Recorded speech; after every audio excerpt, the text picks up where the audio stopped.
What is going on, everyone? Anthony here, and this is another episode of the Let's Talk Resident Evil podcast, the first one of 2022, the first of many.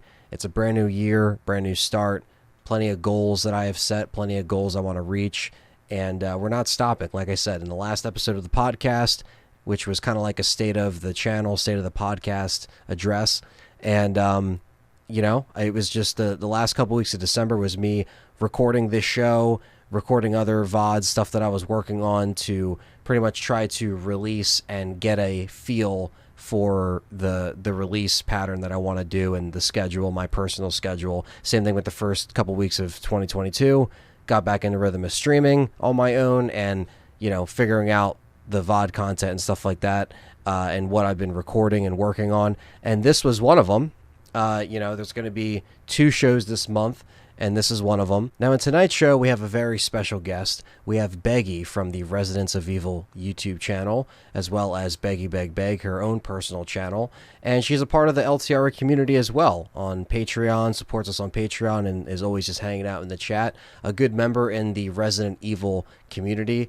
And this was something that we had planned for a while, but it was really cool to finally shoot the episode, and we were able to talk about the different horrors in Resident Evil. So whether that's, the different horror that we got in the first trilogy and then how it changed drastically to Resident Evil 4. We talk about Resident Evil Village and that horror a little bit and how it changed and what Capcom is doing nowadays compared to what they used to do. We go into a lot of topics here. It's a whopping 2.5-hour show so this is a great conversation. It was a lot of fun, and I want to thank Beggy again for taking the time to come out and talk. And it was really cool to just have, a different guest that's in the Resident Evil community, someone else that, has their own kind of content that they create and their insight as to, what they like on their end of Resident Evil, because everyone prefers, certain Resident Evil games over other Resident Evil games or movies or books or whatever. And it's really cool that we can come together and kind of talk about different lore subjects and different stuff that, some fans might miss, and a lot of the analytic breakdown videos that she does on the channel kind of goes into that a little bit more of the origin stuff of specific games or just different forms of Resident Evil content that you might not know just on the surface of things. It's all about going deeper into the lore and discussing that, and we do talk a lot about that and just horror in general in this show. So it was a lot of fun, and I hope that everyone listening and watching really enjoys the show. And thank you again, Beggy, for coming on, and hope you guys enjoy. Let's do this, the first episode of 2022. Hit the music.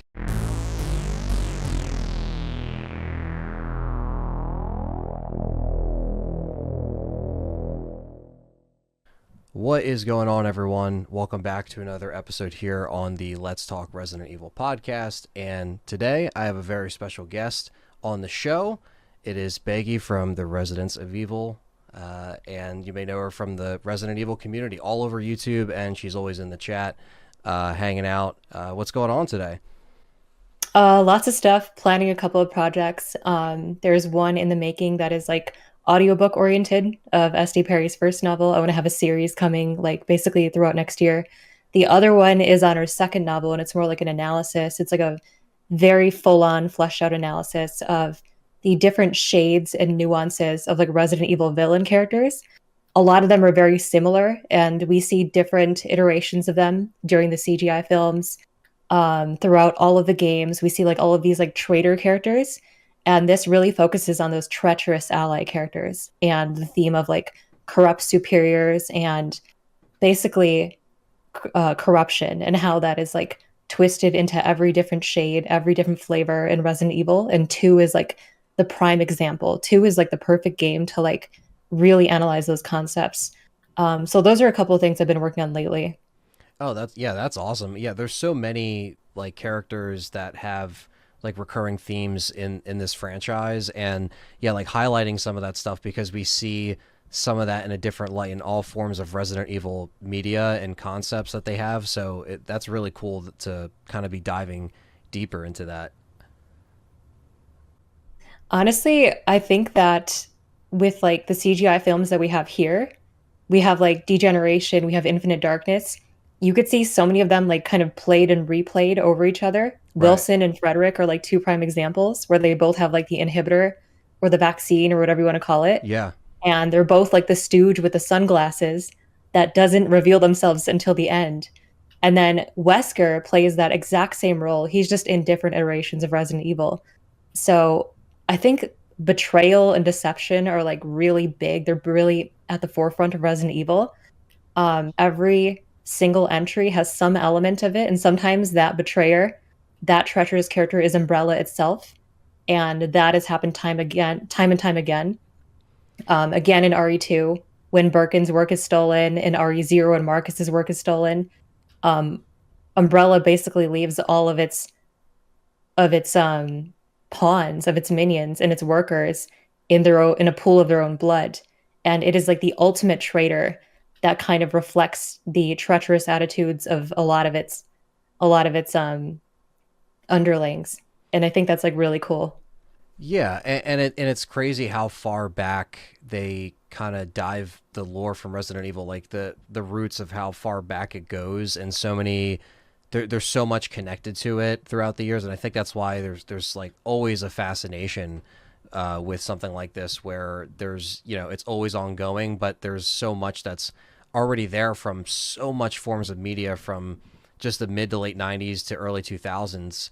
Just from that time, there was so much. Now it's like there's so much out there that, whether it's just from different pieces of magazines or books that people read, but I think some of the stuff is, it's cool that there's fans like yourself that still kind of take priority in doing these breakdowns or doing these videos, because a lot of people might forget some of this stuff, or even if they were around, they just weren't aware of it, because some of this stuff you'd have to actually dig pretty deep to find, or even if you don't have to, some people still don't know the stuff that would be normal for us to know, because it just runs so far back. There's so much stuff that's come out with this franchise, and it's like it's never ending, it seems.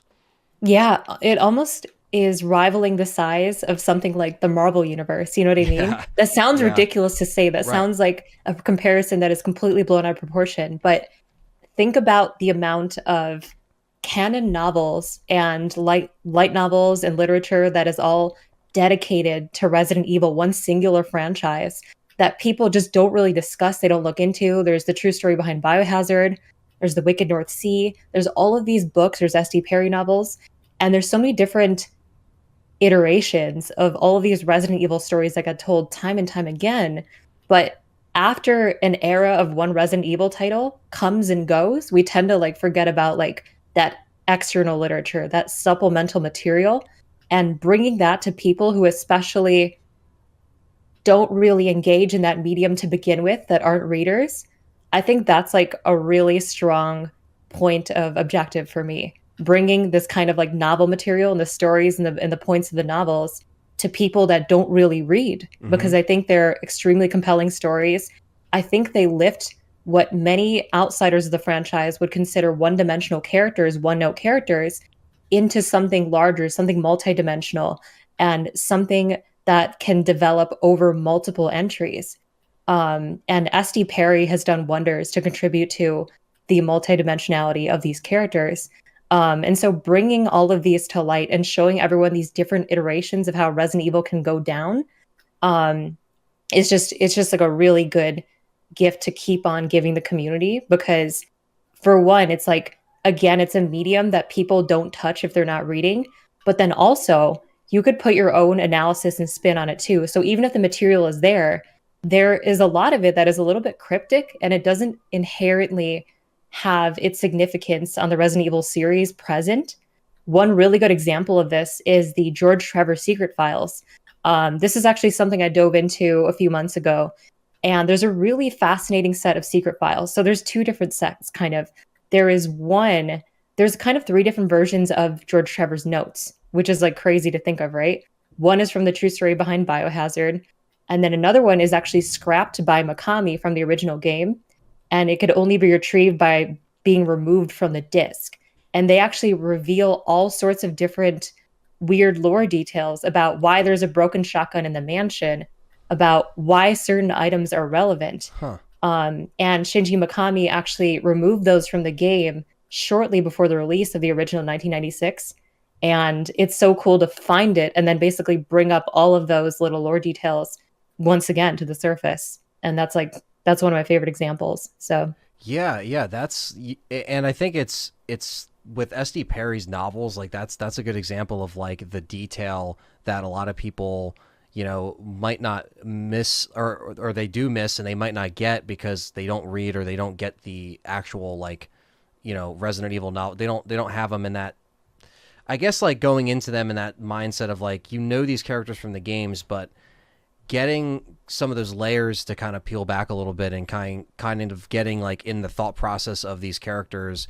The way she wrote those novels was just really brilliant and really well done. And I I don't think anyone can really re-emulate that nowadays. Like if someone were actually to approach that, I mean, someone could probably do it, but they have to be really good and know what they're writing about. I guess she just kind of captured, like, even though she put her own spin on certain things, it just worked. Like there was just an aspect of that always worked, and I always love those novels ever since I read them growing up, and finding them at, Barnes and Noble, or not even Barnes and Noble. It was like Borders Books. I think that's what used to Oh, be I miss around. those stores. Yeah, I used to go to those. and because I remember I got the Inuyasha manga from there.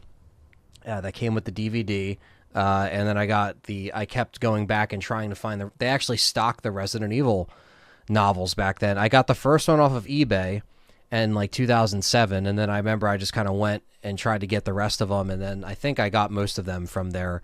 But it's just a great part of the lore. And it's just cool that, again, there's people like yourself that just try to dedicate these videos and content to just kind of, enlighten people with some of that stuff that, you might miss about the lore, or about, stuff that has to do with key elements to the story, or why they chose certain directions with these games. Honestly, I think one of the biggest steps she made towards making a lot of the characters seem more human, have a lot more humanity, is one, the exclusive perspectives that she gives a lot of the villain characters and supporting characters. So, for example, seeing things in Resident Evil 2 from Sherry's perspective for the original game was like pretty much unheard of, right? You have one little segment where you're running through that yard and you're trying to get some items for Claire. That's about it. But she has her own persona in the books. She has her own fears, her own demons that she needs to tackle. A lot of her appearances and disappearances within Resident Evil 2, especially within the scenario that her novel follows, which is Leon A, Claire B, rather than the Claire A, Leon B that is the canon. A lot of Sherry's disappearing and reappearing is very abrupt. She just kind of like shows up when it's time to progress Claire's side of the story. Right. And in the novels, there's like very clear instances where there's a specific reason why she is able to be saved again and again by Claire. There is more to her actions, her decision making, her judgment. All of that is etched so like masterfully. And I think that's like a really good quality that she gives these characters. And then speaking of humanity, one thing that she starts to do is she starts calling the zombies carriers, virus carriers. That is like another kind of step towards making them seem more human. There's a moment in the Resident Evil Zero novel that is really compelling for me, because Resident Evil Zero needed a lot of work with character development, considering the games left Billy and Marcus kind of dry. Resident Evil Zero left Marcus very campy and pretentious and kind of like misunderstood. You can't like Right. entirely get like what his mission was and what he stood for. He was just kind of like vowing vengeance on Umbrella, like some kind of like Christ figure. Yeah. And what is amazing about the books is that it really humanizes Marcus, and every time his leeches are damaged and they are hurt, you feel it. There's this collective consciousness that is baked into Marcus's storyline regarding those leeches and those false men, those leech men. And it is just amazing. It adds so much to his feelings and his vows of vengeance against Umbrella. And that's a vow that's embodied by so many characters across her books, because again, it basically encapsulates what a lot of the villains fall to in Resident Evil, and that's Umbrella itself, which is like that central evil. So it's just so cool. Yeah. I think it's cool that again, the way that some of those things were written, and how different it was approached, where it was still refreshing, because it wasn't just like a beat for beat novel that you're reading that is covering the games. And like that's what I thought it was back, when I was reading it back in the day. You don't really have any kind of like, you don't know, like you're going into the Umbrella Conspiracy, you're like, I don't know, this could just be, one for one. Like the front cover looks a little bit different, the font is a little bit different, but it screams, late 90s. And then you go into it and you're like, wow, this is like a, just like I always remembered the the I think it was when Chris was in the dining room and he smells the corpse, and he remembers when he smelled like roadkill when he was a kid, and it reminds him of that smell. Like little things like that, just like always like stuck with me, just like the little details. Or when she calls Sherry calls him the Inside Out Man, stuff like that, that's just very creepy and unsettling, and something that that a little kid would say. Like there's just little things like that that are in there that are just really great. And a lot of people want me to, review those novels or talk about them. And I've never given them the light of day on the channel, but that's something that I have to kind of change and like maybe go back and reread them in more recent years, because it's been a while. But I have them all. I have all my originals right over there. I didn't get the new ones with the new covers or anything like that, because I just did not like those covers. But if people want them physically, that's probably an easier one to get. I don't know if the originals go for money. They're definitely a lot harder to get than the collection with the covers that just have like the GameCube they're artwork. kind of like universalized. Yeah. They don't have like the original art. Like on the original RE1 book, art was like amazing. It had like the tyrant, and it had like Yawn. It had all sorts of cool stuff, and it looked like a genuine like a horror novel from the 90s. So it really was just pulled from that time. And I think like one of the themes on this show tonight is really just more like talking about the horror and how it's kind of baked into this franchise, whether it's novel form where she can kind of express, S.T.A.R.S was expressing more on just the situation, and kind of giving a more just like a more insight on these characters in a better way. And of course we see this in all the different movies and stuff, or CGI films that come out from this franchise. But the horror that is depicted in the original trilogy is something that it's vastly different than what changed after. I mean, even if you consider, you can count Code Veronica kind of in that same bubble, right? But even when you get to 4, it's a drastic change. So before we talk about RE4, because that's something that a lot of people have been talking about recently with remakes and the leaked, concept art that's official and all that stuff. The trilogy of Resident Evil that was on the PlayStation is, obviously it's no secret that 3 is my favorite game, but I also love that trilogy. I think it's an essential part of gaming history, and I think it kind of embodies what Capcom was trying to do with having a pulse on American horror, or even if it was like Italian horror or whatever the case would be. They were just fans of the B movie.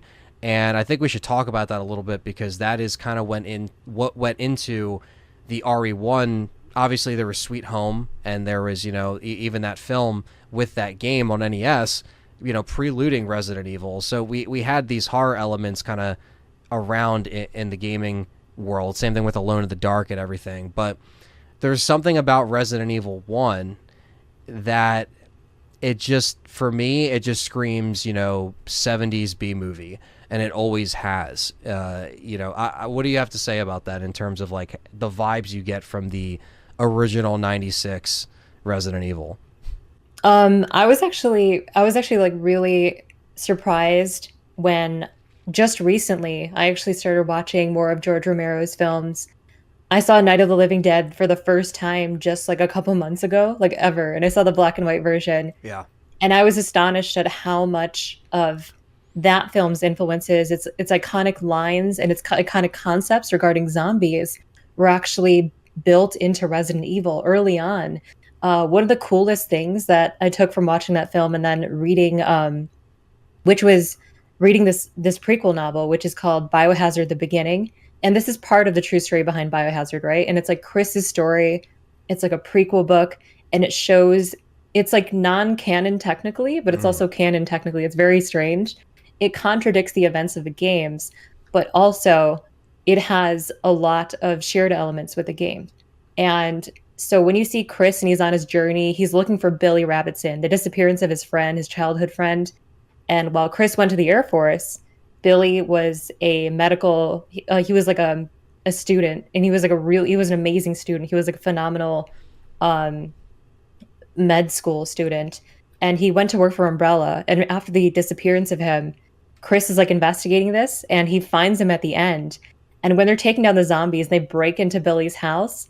Billy says, he actually says, like, shoot them in the head, Chris. It's the only way to kill a zombie. So, like, hearing that and then watching Night of the Living Dead Yeah. was just like, I just never realized how much influence that had on Resident Evil. And it's just like the core concepts of like what we attribute to zombies in any medium, games, movies, books, and their own mythology, because they do differ in different mythologies, um, is just like the fact that it aligns with those core concepts, and it brings them out even into dialogue was really big for me. Like I like that a lot.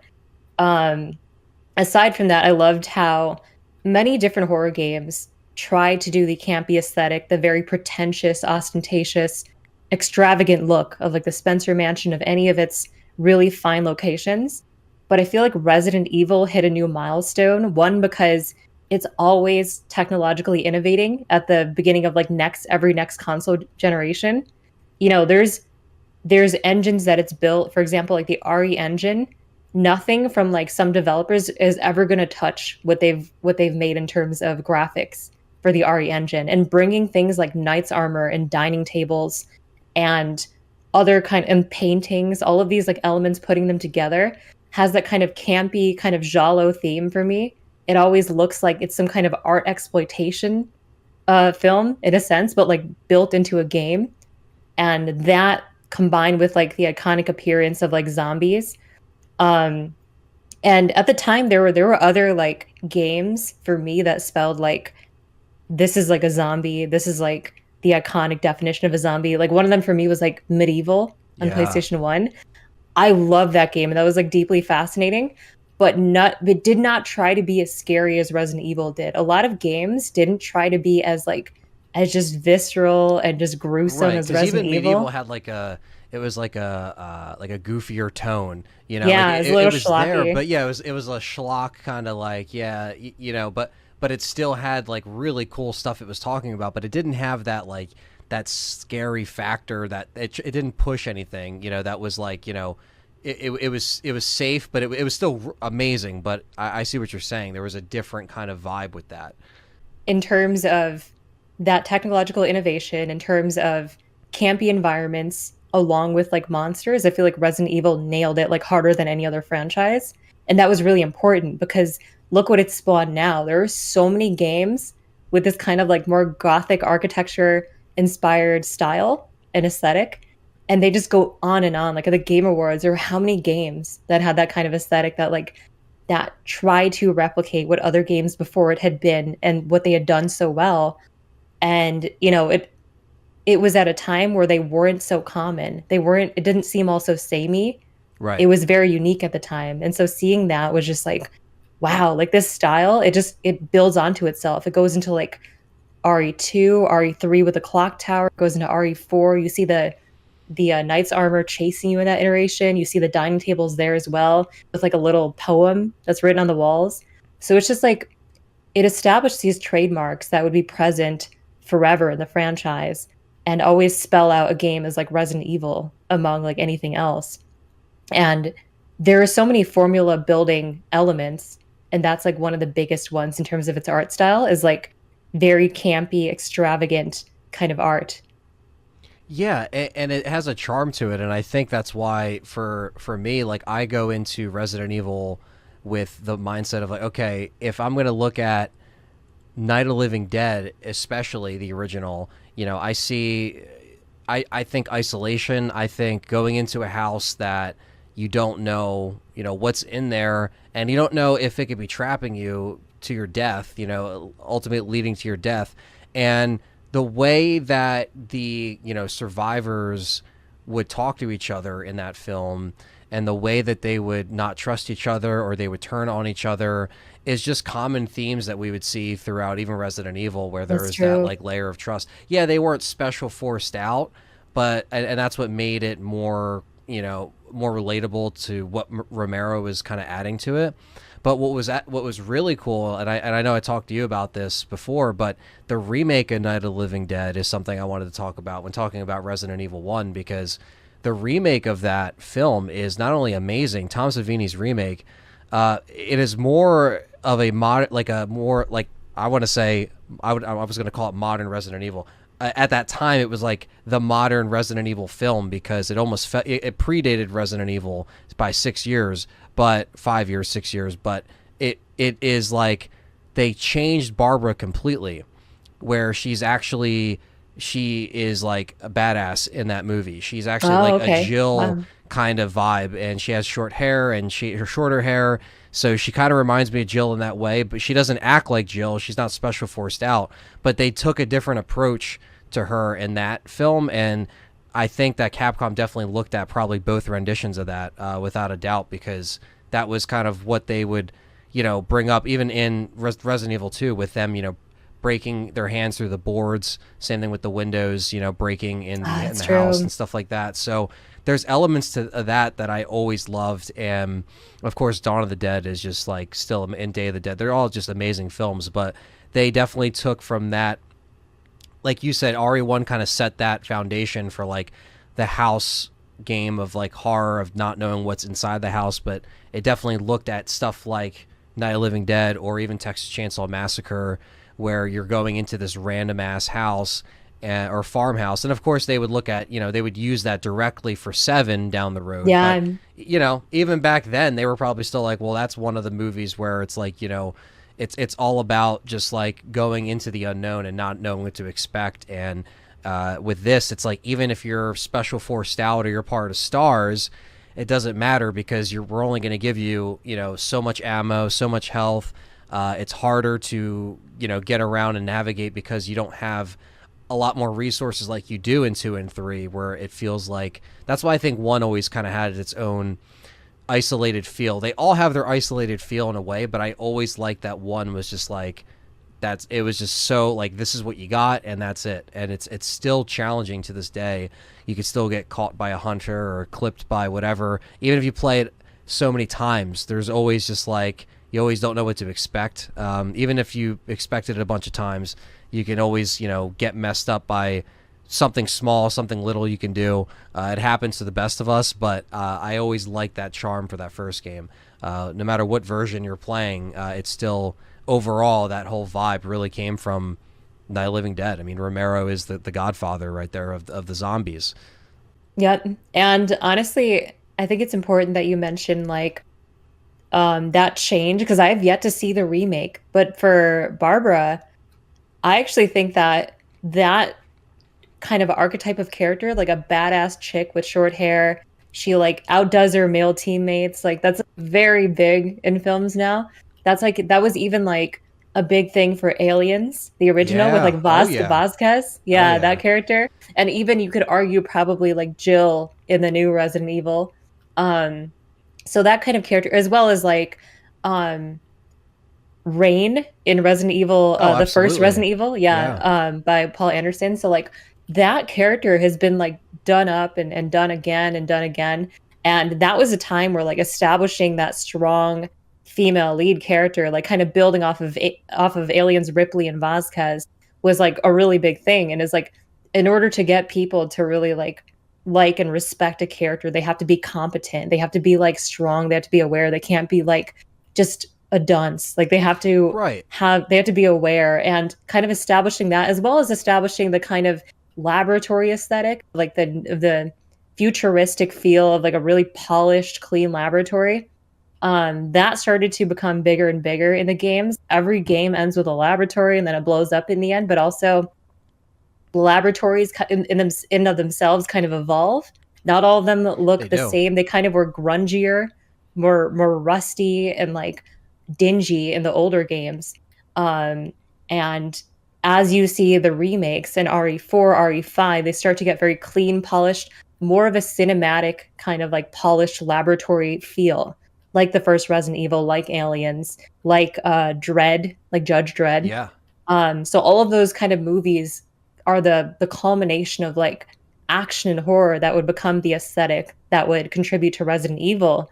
And Resident Evil would like kind of be like the guiding light for that in games, whereas those movies would do that for the film industry, which is really cool to see them progressing at the same time and like learning from each other.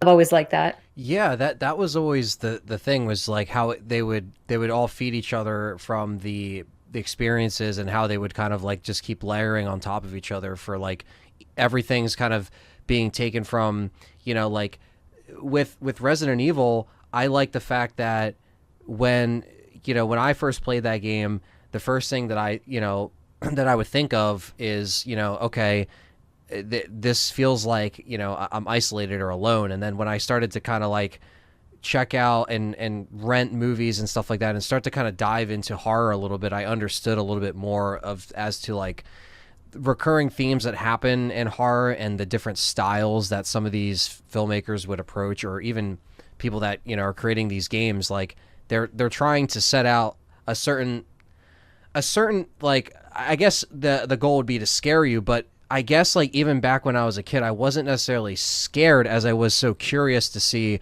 what it was exactly, so because some people, sure, if you're scared by it, if you're listening or watching, whatever, a lot of people were, that's fine. But back then, I think even with horror films, for me, it was always just like, I just kind of wanted to know, and I was curious. And I guess that's kind of like the thrill of being scared, maybe scared a little bit. I wasn't scared to the point where I couldn't play it or watch something, but there were moments like that, obviously, when I was younger, where like you would see something and you'd be like, damn, now I'm going to have, dreams of Ghostface killing me for like a year now because I'm scared, you know what I mean? Something like that. But even with Scream, like I love Neve Campbell. She was a great final girl and like female lead, and obviously with Aliens, and Barbara from the Living Dead remake, and even you got Sally from Texas Chainsaw, and there's so many great, like Amy Steele, like all the great final girls from so much stuff. And I think Yeah. I always just loved the final female character, and I always picked the female character in games. I always just loved the badass chick that was like kicking ass. If it was an action game, if it was Left 4 Dead, I was always Zoe. If it was, whatever, I would always just like kicking ass. It always goes back to the Resident Evil roots and watching those horror films and just being like, holy shit, Sigourney Weaver's amazing, and Neve I Campbell's know. amazing. Like all these people are amazing, and they're just like, and that was all just during different time periods where, yeah, it was all different eras of filmmaking, but it's crazy how much it kind of bled into different forms of media like that. And RE1 obviously is, it's right there. It's right in that, like, yeah, horror wasn't really that much booming in the 90s, but there was so much before it that it was enough to be like, okay, Yeah. we're going to take that. Yeah, they kind of salvaged the pieces that were pre-90s and then combined them with the action elements that were like post-90s. And they're like, let's make an action horror game, and like let's make it start really scary, but then let's make it get into a laboratory, let's kind of like polish it up, make it look very fine. Um and that's like something amazing that they've created there. There's not many like kind of sci-fi action horror like blends that are like quite as distinguished as Resident Evil. It's like very distinct when you see like Resident Evil's like aesthetic, what it's trying to do. um I think some of the best films to understand like Resident Evil 2's aesthetic, like moving on to RE2 a little bit, especially within the remake, they really amped this up. They amplified the crap out of this factor, because if you watch Mario Bava's Blood and Black Lace, which is like one of the pioneering Giallo films, like it is one of the prototypes. It is one of the greats, and a lot of great twists in that movie. A lot of classic fundamental items that would remain present for later Giallo films. But like the two big ones that I want to talk about, specifically in terms of pure aesthetic, how they look, are the killer and the first victim. The first victim is a woman in a red raincoat, And it's kind of like a rainy day aesthetic at night. Looks just like Resident Evil 2 remake when Mr. X appears and runs after Claire. And Yeah. Claire is in that red raincoat. And you have Mr. X. He's like the parallel to this Giallo killer who, just as a refresher, is basically like the same type of killer, fedora clad, big black or brown raincoat clad killer in pretty much all of the different films that he appears in this genre, whether it be Deep Red, The Bird with the Crystal Plumage, or Blood and Black Lace. And here it's like you have that raincoat wearing woman and this Giallo killer with the raincoat, and it's like Mr. X fighting Claire, literally. If you look at them together, it's actually like, it's nuts how close the parallel is. And kind of building on top of that a little is those early films, Blood and Black Lace, The Bird with the Crystal Plumage, a lot of similar Giallo films would continue to use art as like an exploitative element in those films. It's like the central area for these crimes to happen, for these killings to occur, was around like really showy, pretentious art. And having all this art around made the film more glorious, and it made it more vibrant and pretty. And over that art, they would lay this like really kind of overbearing music that would kind of like outcompete any lyrical or logical sense of the film. And it would kind of be the entire scene. The music would kind of become the scene. So when you look at Resident Evil and you look at like Mr. X with his music and his stomping going on in Resident Evil 2 remake, and it's like this overbearing kind of like noise, this music and this like track that overtakes you, while this man in a fedora and a raincoat kind of like stalks you down. You're literally being chased by a Giallo killer in the environment that a Giallo killer would kill someone. And I think that's like just amazing how they put that into Resident Evil 2. Yeah, and so iconic. I mean, Mr. X and just like that, like they were making, the whole idea of someone chasing you through, the station. Obviously, it even predates Nemesis in terms of like someone that's actually following you in this one little area. Obviously, there's Birkin sprinkled in, but yeah, just like the added layer to how they stretched a little bit into that like giallo territory, and like the Italian market of films was just so rich with just so many great films in that era. And obviously, that there's no way in hell that they were not looking at those films and being like, yeah, let's try to emulate some of that, because just like how we look at some of their horror and say, holy shit, this is amazing, they do the same for us. They look at some of the stuff that we've done, or even the Italians have done, people in the UK. There's so much great groundbreaking stuff happening all the time through different eras of film culture and stuff that's being made. But RE2 was like that for me. Like that was like the next step of like, okay, now when you're in the city and you're in the city, but then when you go into the RPD, there's still, even though you're in the city, there's still that like that isolation bubble that's still there. Even though, again, because 3 kind of got out of that pocket a little bit more, but 2 still had that really isolated feeling. Even though you're still in the police station, it just felt like it was so big that you don't know like where you're going, or you could get lost. Like the first time you're in the police station, like now we're in the police station, we're like, oh yeah, okay, we know this and this. But like the first time you're going in there, it's like going into the Spencer Mansion for the first time. You're just like, where do I start? Where do I go? And then all of a sudden you have stuff chasing you, and you have an elevated, heightened amount of horror because they also tried to switch it up. You had the liquors, you had, you did have the Birkin transformations, you had Mr. X, you had the different scenario swapping, but RE2 kind of like still took that isolated feel, but they just kind of amped it up. And you also had a little bit more of an arsenal, and you had a little bit better dialogue, obviously, so it was taken a little bit more seriously. So I think that was like, even though some of it was still, could be like, oh, that's still kind of B-movie-esque, sure, but I think certain people, you don't hear a lot of people hate on Allison Court and Paul Haddad's vocal performance. Yeah, people seem to love them. Yeah, so it's like a lot of people hold that kind of how they carried the characters and their dialogue a little bit higher in 2 and 3 respectively. So I think that also kind of plays into that too, where it's like, okay, we got this. it's still kind of campy, but it really kind of upped the action a little bit, but not like overbearing. It was just like hand in hand. It just kind of worked out. Like zombies crashing through windows. You gotta, board up use the wire to shut the window shutters and stuff like that. There's like little layers to the game that have like, just I don't know, just more of like a I don't know. It just feels like a movie sequel, I guess, right? Because it's a game sequel, but it feels like a movie sequel. You got to have more bodies, more blood, more stuff going on. It hit all those check marks, I think, for that time, and that's why it's still one of the best. The original RE2 is still one of the best like sequels ever made. And but I get a lot of sometimes I get flack with like saying how I prefer some of the stuff with the original trilogy over the I do remakes, too, yeah. But I just like that the vibe of everything, even if we're talking PS1, because that's what it kind of came out on first.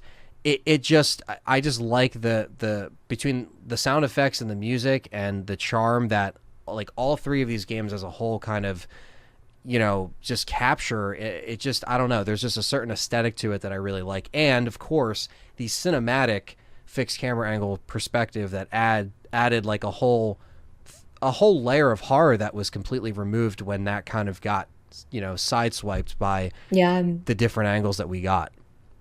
I think it's a really amazing point that you made about 2 feeling like a sequel, in that it has to add more bodies, more bullets, more firepower. All of these things need to be outdone.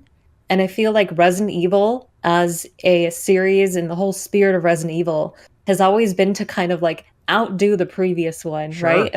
That should be the goal of many action franchises or action horror even. But it's like here, you see it to like a really noticeable degree. You know what I mean? It's like, one, you have isolated horror, you have a mansion, you have like one central estate.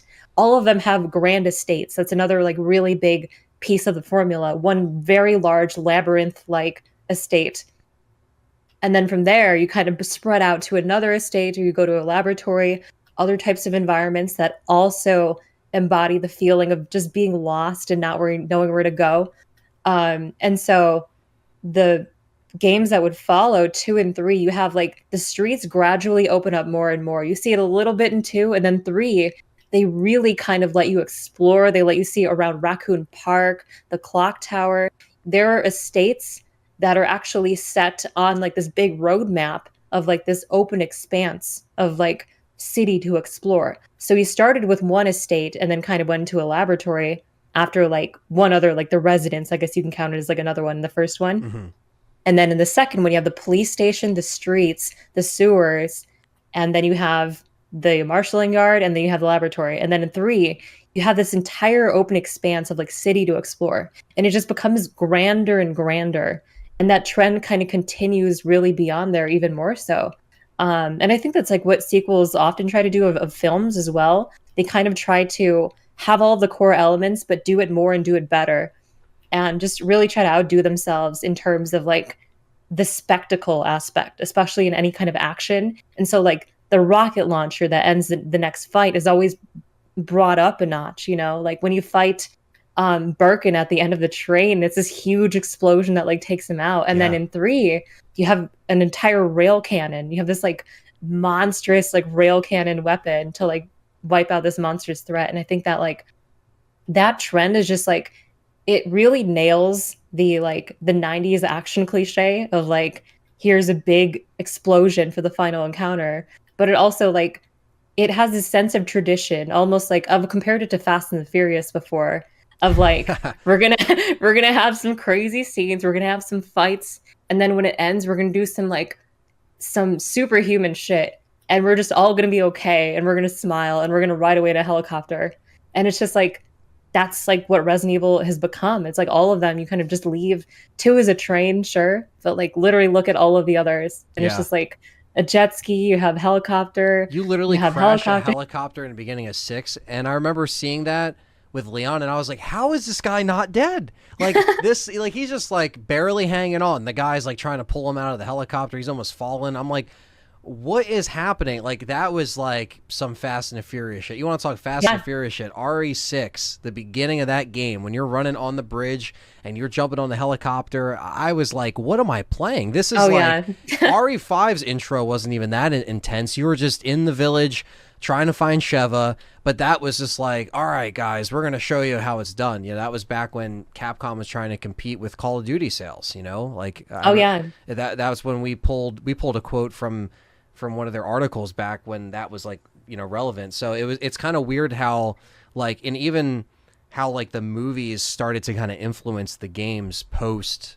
like especially post Yes. like Code Veronica. You know, when again, we're going to get the 4, but touching on Resident Evil 3, because that is obviously my favorite, but I do love the city exploration that you mentioned for 3, because the clock tower, it breaks my heart that it wasn't in Remake. You know, it was in Operation Raccoon City, but it Hmm. wasn't in Remake 3, which is, you know, to me, I know we're outside of it and we're fighting, you know, the Type 2 Nemesis, but I personally kind of got, you know, salty when I didn't see the clock tower in there, because the clock tower for me was like, that was one of my favorite areas in 3, and I also love the Gravedigger as well. Even though some people could say, it was like, you know, lackluster boss. Like, some people don't really care about the Hmm. Gravedigger as much, Yeah, but I don't much, but it was it's not like it was like I cared more about the clock tower getting taken out. The Gravedigger, I could be like, okay, they wanted to focus on the different forms of Nemesis, yeah. but the clock tower itself, I was like, damn, that was such a missed opportunity to see that in the RE engine and not to utilize that. Yeah, you And it know, disappointed me big time. I see that especially because with that estate, with a large labyrinth like estate element of the formula, that's it for 3. And it got ripped out. Like for me, that was a huge deal because none of the previous locations in Resident Evil 3 really embody the level of like complexity that it takes to find those items and make your way out of a place. The clock tower was that. And some people say like RE3 also had the RPD and you stop in there, some events happen. It's like its own mansion, accounts for 2 and 3, but not really because 2 absolutely developed all of its different unlocking mechanics from the ground up. And Right. it serves its place in that iteration RE2. But in Resident Evil 3, it's like if you really want to have the same type of finding your way through a house, isolation horror, that was the clock tower. And the fact that it's not in the game leaves you with the grand open streets, a little bit of the RPD, and then you go towards the fights, and then you go towards like the Nest Lab. And it just feels like very short circuited. It feels like very it feels incomplete, really. Yeah, it's just it very, I don't know, it varies from like, I guess, people that played Resident Evil 3 and maybe they felt like, you know, because for me, I did it, I really appreciated the exploration of the city streets even in the original 3.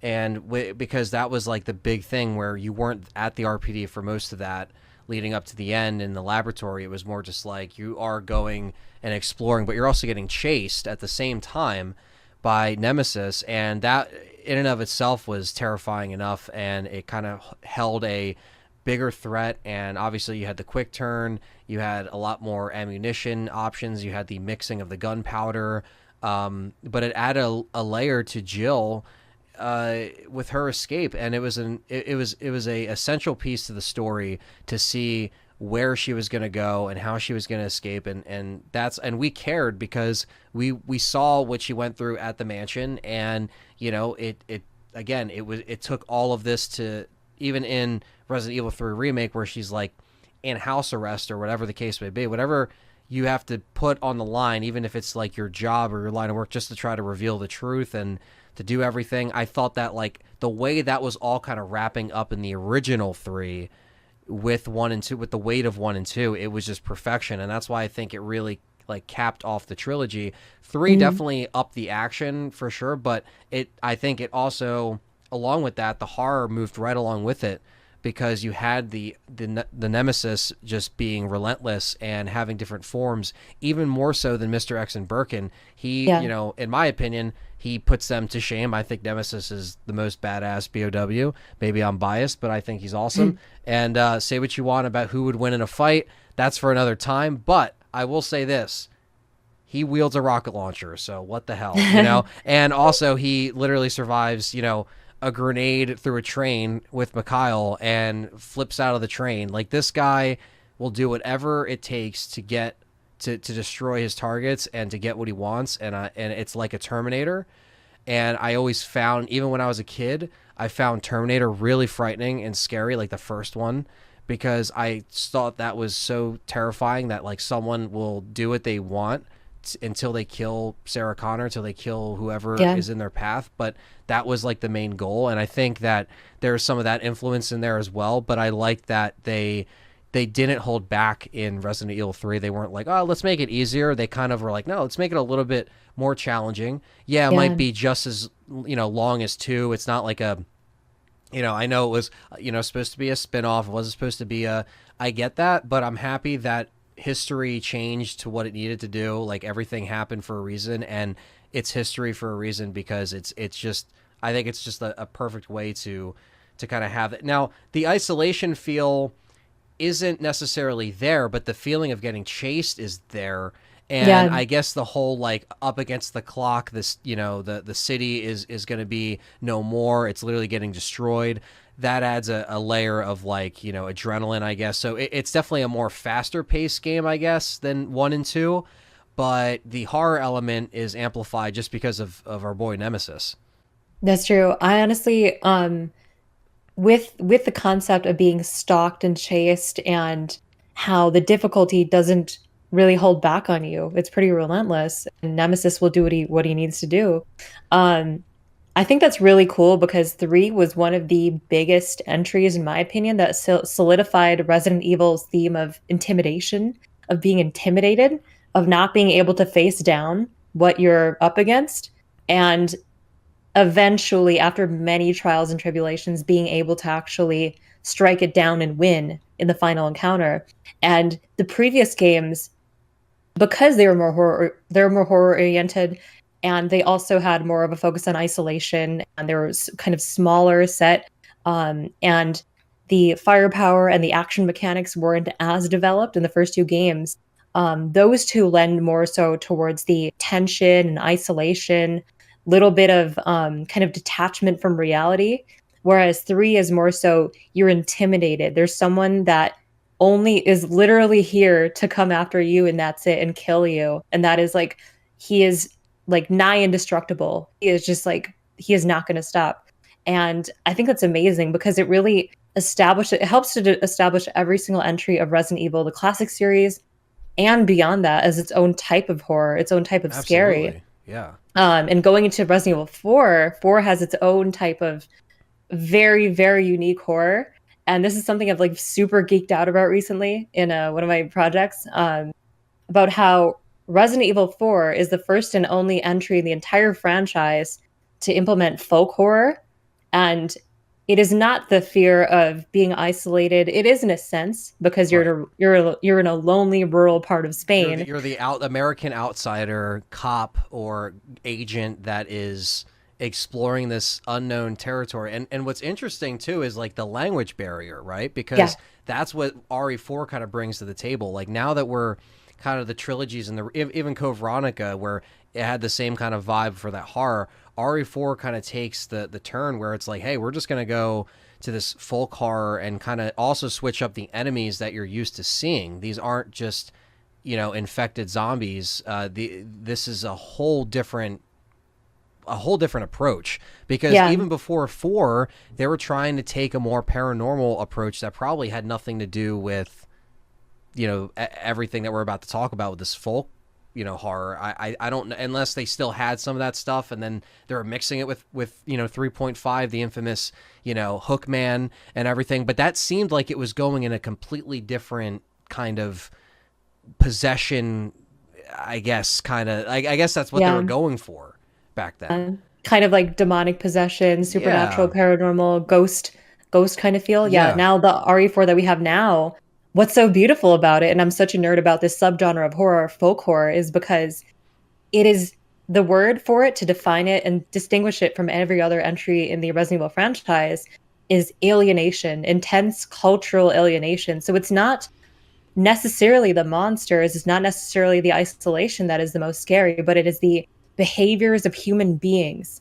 And you feel uncomfortable, and you feel that the way that they practice what they are practicing is so bothersome that you are off put by it. And this is something that is really, really well established by my classic two examples. The Wicker Man is one, the original 1973, and Midsommar, which I believe was 2019. Two films that not only do they embody folk horror and they kind of like push that subgenre forward, like by, amazing, amazing measures. Um, but they also actually incorporate pagan festivals. So there are many different sects of paganism throughout Europe. There's many different ones, but the overarching kind of theme between Celtic pagans, which is like Celtic paganism is most often celebrated in like Northern Europe, like Spain, Germany, Scotland, Finland, like these kind of countries. You have the Wheel of the Year, and this has 8 different festivals on it. Actually, one was like today and yesterday, which is called Yule, which is actually the winter solstice. Oh, So wow. they actually are in relation with the seasons. So there is like the basic principle that kind of guides each of them is that there is a great mother and a great father. There's 2 deities. And the great mother has different faces and different phases throughout the year, depending on the season and the position of her in relation to like sunlight and what the season brings, whether it's like winter and the cold or like sunlight and warmth. And then the great father, who does change his face, is a different king at a different time of the year. So there's a time of year when the Oak King takes over and a time of the year when the Holly King takes over. And so what's so fascinating about Resident Evil 4 and all of these films, these folk horror films, is that they try to recreate one of the 8 festivals. So in Midsommar, as you can guess, the festival that they kind of mimic in that film, they don't one-to-one recreate it because they demonize the real practices to play up the horror. There's not actual human sacrifice in that festival, but they will include it for the sake of the movie because that drives up the horror element and it shocks people. It has a shock value. So folk horror makes a lot of money off of taking the shock value that comes with culture shock and just like ramping it up to a nightmarish degree. And they will absolutely capitalize on that. They'll make something seem like it is the scariest human practice or ritual or behavior ever that you've ever seen, whether or not it's actually historically accurate. So with Resident Evil 4 and The Wicker Man, those are very close in parallel because we have Leon going to this foreign nation and he is examining this cult that has their own practices and behaviors, just like Sergeant Neil Howie of The Wicker Man goes off onto this secluded island And he's a that has its Christian, he's a Christian, Yeah. right? So it's always like the main character is more relatable to the audience. He has some kind of shared thread with the audience in that he is not one with the community that he is approached by. When he encounters them, he is deeply alienated. He is shocked. He doesn't know what to think. He thinks that there's some kind of strange practice being taught among these villagers in this island. And so it's a quest to find a missing girl in both of them as well, because Yeah. Sergeant Neil Howie is searching for Rowan Morrison, the girl who disappeared, and Leon obviously is searching for Ashley. And he shows pictures immediately as he, opens up the first door to the first villager. Yeah. And what ties this all together, because I know a very common criticism in the discourse of like RE4 is that a lot of its lore, a lot of its like writing is kind of like Rambo-y, and it's a lot of like very like action oriented, like Leon just taking on hordes of enemies. Yeah. It's when For Leon me, became, a little more, I guess, skilled in his profession, so he was able to do more wall flips and roundhouse kicks. yeah, all sorts of stuff, right? Yeah. And that kind of like impedes on the theme that they're trying to create. But at the same time, the amazing thing about Resident Evil 4's prequel book, it's a book called Incubate. And it describes the life of the villagers before Ramon Salazar and Osmond Sadler actually encroached upon their way of life. So when they had celebrated their own practices, they had been practicing paganism. And you could actually see the references of those festivals within those files. Um, and it's incredible because you see practices on this day that they call the day that they are thanking the gods of nature for their good harvest. So they have this harvest that they're reaping, and there's people in the village doing all sorts of like rural farm work. They're doing sorts of tending to the cattle, to the crops, everything. And so on that day, there's three main behaviors that kind of distinguish this festival as one of the 8 pagan Sabbats. That Sabbat is called Beltane. And the three behaviors in that prequel book are: one, telling someone special that you love them, because this is the time of year where they're bonding and they're actually you're telling your desired partners how you feel about them. So it's like unashamed sexuality. So that's like one of the big themes. Another one is letting young kids stay up at night. This is a huge one. So letting young kids kind of frolic, look around for flowers and berries and other kind of items to bring to their home. And what Beltane actually is, and why it's such a celebration of staying awake for the sunlight for the next day, is Beltane is the coming of summer. Beltane is the day when the sun's fire and light it kind of fertilizes the earth. And the earth, when I described earlier the great mother and the great father, you could think of the great mother as Mother Earth, and you could think of the sunlight as the male god fertilizing the earth. The third distinguishing factor of this festival, one of the 8 called Beltane, and again, this is a festival of fertility and unashamed sexuality, is dancing in a circle. So dancing in a circle is often done in one of two ways. I have a friend in Estonia. She's actually in the Baltic states, and she practices these pagan Sabbats. Her family is pagan. The way that they practice it is they dance around a circle, around a fire, and this is actually done in The Wicker Man as well. And it's funny because in that movie, the women aren't dancing naked around the fire. They're actually in skin suits. So they're actually in suits that have like artificial skin to make it look like they're nude and dancing around a fire. And obviously something like jumping over the fire to receive its blessings more overtly is like not advised, because it's obviously dangerous. I like that line in 2. He's just like, well, why are they naked? He's like, what, you want them to jump over with their clothes on or catch fire or something like that? Yeah, like, he's like, yeah. naturally, it's too dangerous to jump over the fire with your clothes on. It's so funny. Yeah, that's my that was favorite great. Christopher Lee movie ever. Oh my god, But anyway, so good, so good. I know it's and then the other way that you could actually people commonly dance in the circle, and this has been adopted into larger festivals such as May Day or St. John's Eve, is they dance under a maypole. This is actually showcased in Midsummer. And now maypole dancing is done at some other festivals during the year as well. It is most commonly and most widely attributed to Beltane, but it is also practiced during festivals like Midsummer. And Midsummer is huge in Sweden, and the fact that Midsummer focuses on Swedish Midsummer, obviously, accounts for that very much. But also, remember, once again, I would just like to reiterate that these movies, these folk horror films, don't always accurately represent the pagan practices that they draw from. They crank up the culture shock value to elevate the horror, obviously.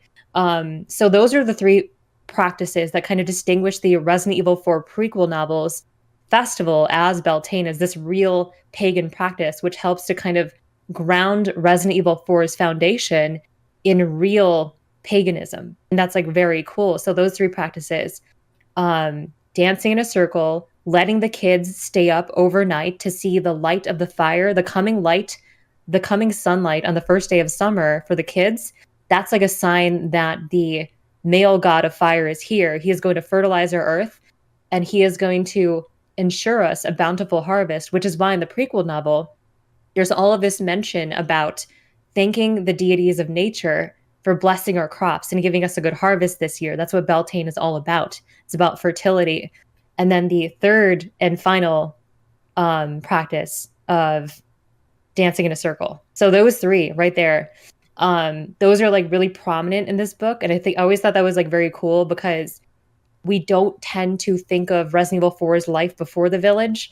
And one other thing that kind of ties very well into The Wicker Man and Midsummer is the theme of teaching young children what these concepts are all about, kind of keeping that discipline going within the same community, the same commune.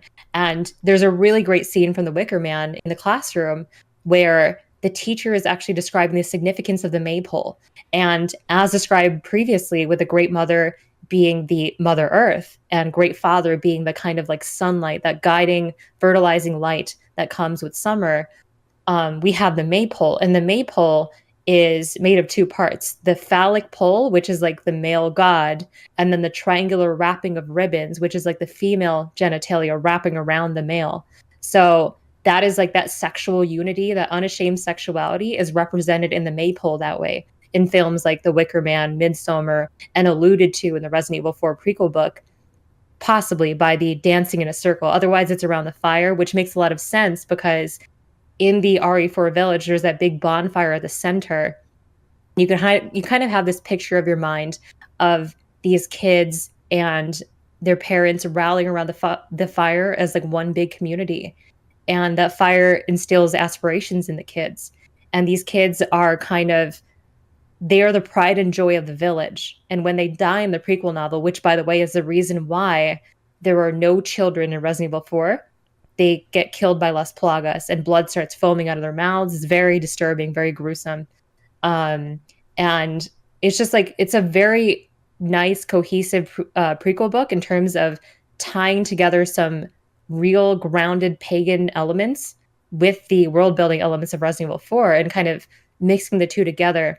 But in this case, it's beautiful because the Resident Evil element that actually turns the villagers evil is the bioweapon. The bioweapon is the corrupting factor. So it's not like in folk horror where their inherent practices and their festivals are harmful and dangerous, and they're seen as dangerous to the outside community, and there's human sacrifice. None of that stuff happens here until there is the bioweapon. So this is another kind of like overarching theme of like folk horror. And it's like, again, I'm going to reference The Wicker Man because Lord Summerisle and his grandfather, actually, their pagan tradition that they reintroduced to the village has lived only through his bloodline.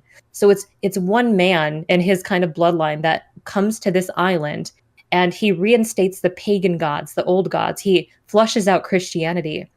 Where similarly here in Resident Evil 4, we have 8 generations of Castellans, right? Ramon being the 8th that RE4 is told with. And every single Castellan, except for the first one, had quelled the Los Illuminados uprising, the pagan uprising, which is funny that they use the word pagan there too, because they're both pagan. And so once Ramon returns, he allows for Vitores Mendez himself and Sadler to kind of shine through. And Sadler is this like alleged altruist. He kind of gives the sacred blood, the pure blood to the villagers to purify their souls. And they're like, give us this blood. We've been deprived of this for so long. Right. And then Resident Evil there, right in that moment, it kind of fuses the bioweapon theme of Resident Evil with the cult themes of folk horror. And it creates this like new entry that isn't quite isolation. It's not quite tension or quite intimidation, but it is alienation. And that's why Resident Evil 4 is just so like beautiful, and it's so amplified by its prequel novel. Yeah, and I think it's that, and that's a great way to explain it, because it really shows that there's a lot of elements to Resident Evil 4 that a lot of people miss or might not get. But also, like, I think a lot of people give RE4 a hard time because it does play with those themes. A lot of people would say, well, that's not necessarily Resident Evil, you know what I mean? But I think that even though it's not, and even with, I still like that this explores a different element of horror, and it did try to bring weight and backstory. Like all of that, even with your video on talking about the book and talking about that prequel book and everything, the effort they put in that book, in my opinion, was more effort than they even tried to put in the explanation to Mother Miranda in Village. There's more of a deep understanding and an actual origin of a lot of the stuff that we're talking about here with Resident Evil 4. And that's why I think it's a little bit more respected. And I think way too many people say, well, they compare Village and RE4. In my opinion, there's no comparison. I think RE4, it definitely is on a higher level. And I think it's also has more of a reasoning for its placement other than let's just try to make this completely different for, vampire ladies or whatever. It's more just like, hey, this is based off actual pagan rituals. This is, also influenced by more American culture, more, not American culture, but American film, I should say. Or Wicker Man that was British, right? So were they all, I don't know if they were all British who made that or they just casted people, or Scottish, I wonder right? the studio. Yeah, it might have been. It takes place in British. Scotland. Yeah, right. it does take place in Scotland. It has a lot of Scottish actors. And the islands, I'm not exactly sure the location, but I'm sure a large portion of the crew is familiar with them. And what's amazing about both RE4 and the Wicker Man is that they draw from these elements, these classic pagan rituals, namely Beltane again. The Wicker Man has a scene where Lord Summerisle, Christopher Lee, is actually talking about the unity of the Great Mother and the Great Father, and he words them as our beloved God of the sun, and Nuada is his name, that god in the Wicker Man, and the goddess of our orchards, or the god of the earth. If you listen closely, he says, and Evelinau, the goddess of our orchards. So that again is the unity of earth and sun, female and male, which is like the coming of sunlight, fertilizing the earth. And then after it, he says, to quicken the growth of our crops. So it's like the same themes, the same festival, the same grounding is all there, but it's in the language, it's in the presentation medium of Resident Evil. And it's like, we need a bioweapon here to fuck things up, basically. Yeah, no, which is so cool. Absolutely. And it's interesting too, because something that was in the prequel book for Resident Evil 4 was like kind of showing the insight of, working as a community, getting the crops, getting, even the kids would help out, even, there was a layer of like this is a community, this is something that we're doing together. And it's like there was that innocence there before, and everything was kind of working on its own to kind of just like, it was like everybody was in the machine to let it keep going. But then there's something that comes along that completely either obviously wipes out all the kids, and then it goes from point A to point B. It's like this happens, this tragic thing happens, leads to this, and then next thing you know, it's just not what it once was. And you can see that kind of in the like diminishing village, or even like the castle. Like you can see that it was once like, I guess, like, not that it, I guess more so the village too shows more like wear and tear on that whole, like that whole area, and that whole area of Spain. But like, I just like the fact that it seems like it's been kind of left behind in a sense, where because it's like, but they're still doing the things that they remember that they're always doing. It's like, they're repeating the same thing, but it's still kind of like it's not enough to upkeep, I guess, or it just seems like it's like maybe it's just old, or it's just so left behind, or that's just the way they designed it. Maybe I'm thinking too much into it, but I like the fact that it kind of gives me that vibe of like, these people are still here, but they're not really there. And it's like, they're just trying to like, it's like they're on autopilot until they see someone that doesn't represent the same blood as them, or they don't carry the same blood. Or in that case, if that was the case, then no one would attack Leon and RE4. But, the game has to be a game, right? They have to attack you if they see you and they notice someone who is unfamiliar, someone who's not around here. And the missing girl thing and the whole president's daughter thing was a great way to be like, okay, Leon just has to go further into this now, because it's literally the president's daughter. It's not even like even if it wasn't, his job is still he wants to see it all the way through. And that's kind of the way the officer was in Wicker Man, where he just wanted to, he felt like, a missing person was reported here. So this is, he didn't know that it was a ploy, or it was a plan all along, right? But he wanted to go there because his intentions were to save the girl. And, it's just crazy how they strung him along, and then how with RE4, Leon kind of goes deeper into the shit, where it's like he has to, because he knows that, beyond there that's where Ashley is, or that's where it is to escape. So I like that.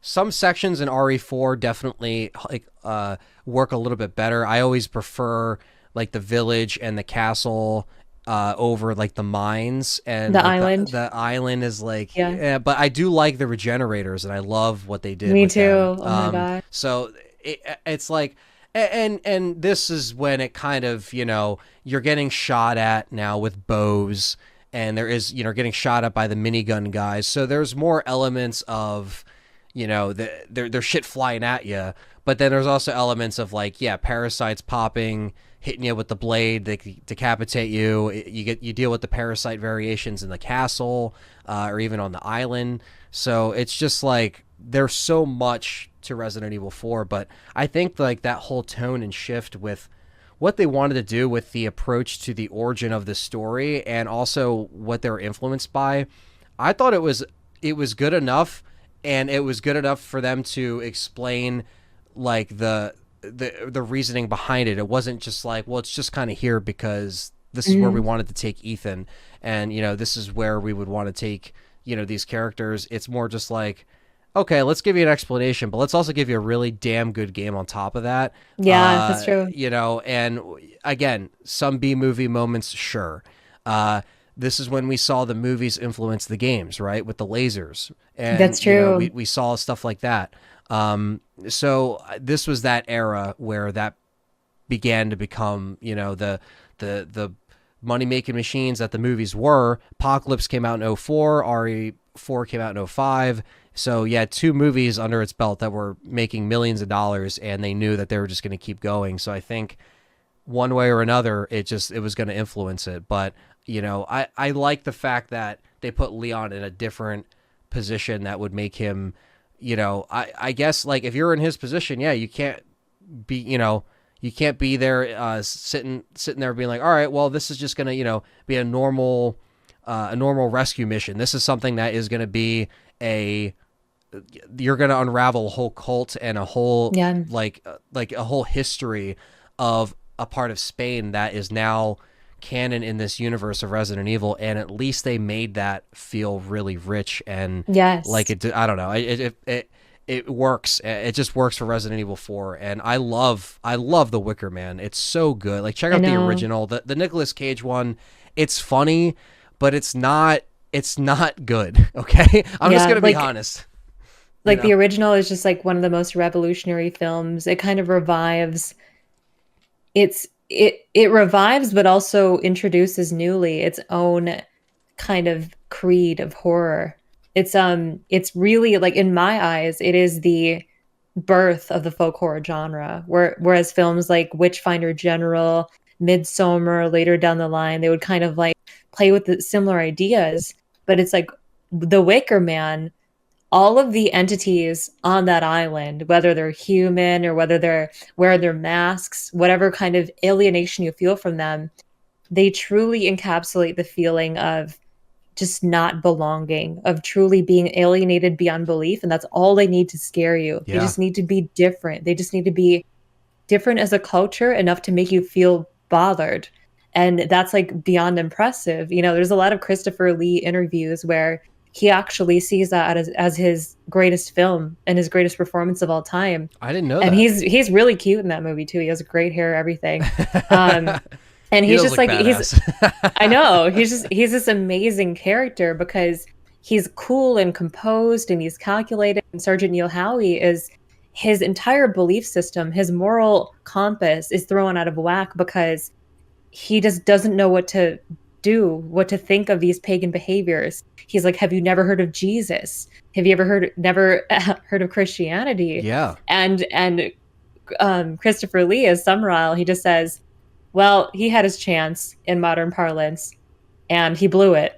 Yeah. Is basically what he says. It's just amazing how he just dismisses this idea of, you need to bring Christianity to our island. It's like, no, that's why we function this way. That's why we are separate. It's because we have revived the old pagan traditions and values. And to see games adopt that once again, as like in any form imaginable, even if just a book, the Resident Evil 4 prequel novel, which by the way, again, is called Biohazard 4 Incubate, is just like it's phenomenal because it goes along with the discussion we're having earlier of having to outdo your sequels. Yeah. Whereas we started with RE1 in an isolated environment, 2 slightly larger, 3 more expansive environment, a little bit of exploration in the streets. It's more Absolutely. vast.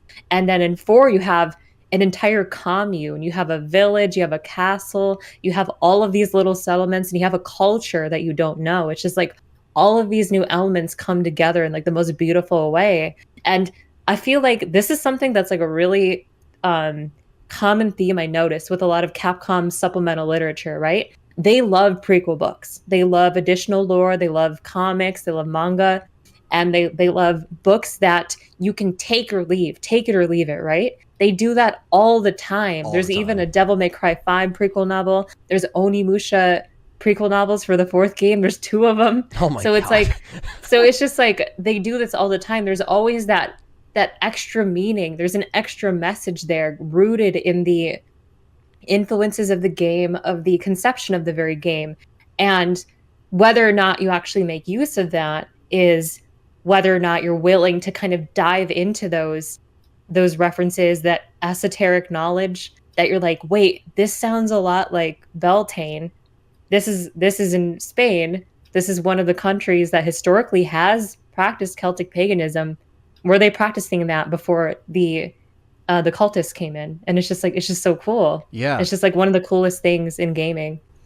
Yeah, and it's also, it also shows that, you know, the one thing that I would like to see if they were going to do like Village DLC or anything like that is to maybe go on more of like the prequel, explain what's going on here in this Yes. village, more than just like, well, let's try to show you what Chris was doing when, you know, Ethan was fighting Moreau. I don't care. I'd rather know more about, you know, the village, because that's like, that's, the game is called Resident Evil Village. It's not even, yeah, it's Resident Evil 8, but they really are like just going away from that. And I wonder if the DLC, whatever this high demand DLC that they're working on, is going to touch on that, or is it just going to be more of like characters that we don't really know, or maybe it's, you know, just some of the villagers from before. I would really like to Mhm. see more to expand on that. That's how you should, I mean, it's not going to fix the whole game as far as like what I had problems with writing wise, but I feel Yeah, like me that neither. it would at least have like something added to it, because I kind of feel a little unsatisfied Yeah, with you that. know, there's a lot to be said about outdoing the previous game, like how we've even had this discussion of like sequels need to be bigger and better, and Sure. how where Village landed is just so inadequate. It's so empty and it's so lacking in its sheer content that when you point out the flaws in its writing or like beyond just gameplay and content, like sheer gameplay and content, flaws beyond that, they start to really wear on the game and its legacy. It's like on the surface level, as a streamlined experience, you can go and have fun. Like it's the gameplay is a great experience, you know? Exactly. It's a But fun in terms game. of the, yeah, very fun, enjoyable. But like A from a Resident Evil narrative, game. yeah, from a narrative perspective, it is extremely shallow in terms of character writing because look at every single Resident Evil game we've had until now, right? One, you're in all of these entries, you're always accompanied by an interesting supporting character and a secondary character, sometimes a playable one, right? And in Village, you're just left with no one. You have the Duke after Elena dies. The fact that Elena falls back into the fire, she says something about Lady D's castle and then dies, and you never get to find what's going on there and what happened. That crucial element of backstory and tying the characters to the region that they're in is what Village suffers and fails at. It could have been the best folk horror game from Resident Evil over Resident Evil 4, but it's a lot of decisions like giving them perfect American accents, not letting the Lycans be able to speak at all, to like creepily whisper, to give you that extra layer of language barrier, that added aspect of alienation from not knowing what people are saying, just creepy cultist like worship, and all of these elements that made Resident Evil 4 great, they're just not there because it's basically been stripped. If you're going to compare 4 to Village, 4 has all of the elements to make folk horror work. 8 basically strips you of all of those. And it's like the most depressing thing because not only you don't have that theme there that's kind of cool of you could alienate Ethan by making him by putting him in Romania and basically having him encounter beasts and beings that he just like in a culture that he is not familiar with. That's one thing. But then also to leave him alone is another. Because think about RE1, right? When you're playing as Jill, you have Barry. That's an interesting dynamic going on. When you're playing as Chris, you have Rebecca and you have Richard.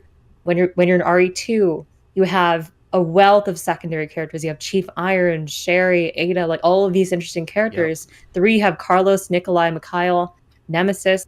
In 4, you have Louise Sarah, you have Ashley Graham, you have all of these characters, that kind of like come to life that aren't like the villains.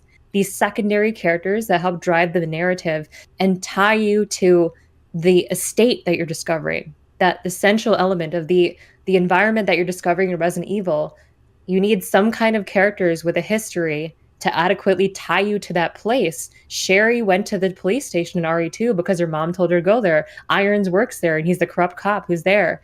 And UBCS in 3 intervenes because they're on a rescue mission. It's like all of it makes sense. Right. But then you go to 4, it's like you come to this group of people that just speak perfect English. They all die. You're left alone. And you're supposed to go through the entire game with no one interesting except for Chris, who's like forced in at moments and really awkward and like, Yeah. Yeah. So, and this is another thing that, this is a huge like Village tangent that I want to talk to you about. No, it's okay because I feel like it's relevant because RE4, people do compare RE4 to Village, and I think it's important to bring out the why we feel like we like and appreciate RE4 a lot more than Village. I think you just give a really good reasoning too of just like, I think Village kind of felt a little empty because we didn't get those extra characters, and then they didn't really expand on Ethan the way I personally wanted to, even if you gave him more lines. There's something that happened in this franchise when they stopped doing cutscenes. Yes. There's just true. Something that, and I always talk to John about it, and we've talked about it on the show in the past, and there's just something about it, just say what you want about Resident Evil 6, and it was the darker days of Capcom post that release of that game, right? They went through financial struggles. We were there for it. We understand. We were there as fans. We saw it from the sidelines, right? But regardless of them trying to compete with Call of Duty and all this stuff and not knowing really the identity that RE6 wanted to have, I still loved the cutscenes in that game because of how cinematic they looked, and just like it was always great. From RE4 to 6, it was like the cutscenes were great. Sure, some were better than others, but it had that layer of storytelling. And I think even though I know they are trying to do this VR first-person thing and they made everything happen in gameplay simultaneously, I still just think that along with those characters that you mentioned that aren't really there to give it the legs and support that it needs, it also lacks the storytelling through cutscenes, and just it doesn't feel as rich. It just feels like, all right, we're just going to keep going, and like some stuff's happening, but before when you're really interested in the castle for Lady D, it's over, and it's like there's certain things that it's just like as soon as stuff's getting good, it's over, or it's not really expanded on, or as long as I would have liked it to be. Yeah, you know what I mean? That's the power of a well-directed cutscene. When you have something that's that well choreographed and that memorable, it doesn't leave you. When you see like RE2, you see Birkin inject himself with a G virus, and you're like, holy shit, this is where that monster came from. This is what he is. And there's that revelation there, and there's a whole cinematic with its music and everything. It's a polar opposite experience to experience everything in engine with, by the way, usually no music at all, just the characters talking and you being able to like barely move the camera. Hey, you're interacting with the game kind of thing, Yeah. It doesn't add any value there. It's just a reason for them to cheap out. If you look at 5, 6, 4, the cutscenes in those games are so instrumental to Resident Evil 4's legacy and to Resident Evil's legacy as a whole. When Chris and Wesker have their beef, when Wesker and Spencer are in a room in Oh his yeah. in his last moment, in Spencer's last moment, and he's talking about the Wesker project. All of these little arcs that are brought so much justice by that cinematic feel of the cutscene, and how it moves from any angle, literally any angle, from the first person perspective. You start to really miss that freedom and that kind of creative, that creative like ability to just wander around in a cutscene. It's not, you don't have to see everything from in front of Ethan's face. Yeah. From seeing every cutscene that way, it's just like you really start to miss that. And it's almost silly because later on in the game you do see Ethan for a little bits, right? Third person, and you see Chris and he looks awesome. It's like I don't love Chris's character in Village, but he looks great. He He does. sounds great. His presentation is stellar. And he fits the character that after all of the years of his arc in 1, Code Veronica 5, 6, after his little phase of like traumatization, PTSD, he's kind of like regained a little piece of himself. And he has a little bit of, he's recovered a little bit of his vitality. And you could see that in him. You know, that's, we could see it because it's third person, but it's like if you ever wanted someone to be interested in Ethan, first of all, don't give him the lines that you give him. But then second of all, you know, let us look at him more. Let us like feel like he's a character. Don't dress him like an NPC. Don't dress Mia like an NPC. And that's another thing that I felt like was very tropey in 7 and 8 was they pulled a lot of the same cards that they pulled in 7 again in 8. So they pulled the old lady card. Yep. Look out, the old lady is the main villain again. They pulled the Mia's not really Mia. She's like being commanded or controlled card again. All of these characters, the reason why they lack substance and the reason why fans really struggle to build a connection with them is because they've never really been in their own like skin, and they've never been presented in a very approachable or like attractive way. Ethan and Mia have always been either first person or either possessed by some like crazy force, the mold, being experimented on and, you know, locked away in Village. So there's like, it's really hard to establish all of that at the same time while also changing the mechanical lens that you're experiencing the game through. Cutscenes versus not cutscenes, third person versus first person. It's like all of these changes are coinciding on 2 entries, 7 and 8, and it just makes this huge, it creates this huge dissonance, you know? Yeah, and it's very janky when you play 2 and 3 remake in between 7 because you're like, I'm getting cutscenes here. Like, or I'm you know, they look awesome. Yeah, it's like it's in the RE engine, but it's still like you get your Marvin cutscene, you get your, you know, your Jill and Carlos cutscenes, you get your train cutscene with Mikhail. Like you get all these great moments. Yeah, they're already were there or they're redone in certain ways, but it makes like 7 and 8 feel even more strange when you look at how they do all the stuff in engine through Ethan's, you know, perspective. And like I understand what their intentions were, but I feel like when it came to like 7, okay, sure, VR only, right? That was like the goal for the reason why it was first person, but you still could have put them in Village. So like they had a chance to like put actual cutscenes back in the game with Village, and I was actually excited to see that, but then I realized that shortly after, once we saw the gameplay come out, that it was just going to be the same. And that really was a kick in the face to some fans, and it's hard, like you said, it's hard for people to relate when it's just not really being told in that way, or you know, or really being showcased or directed.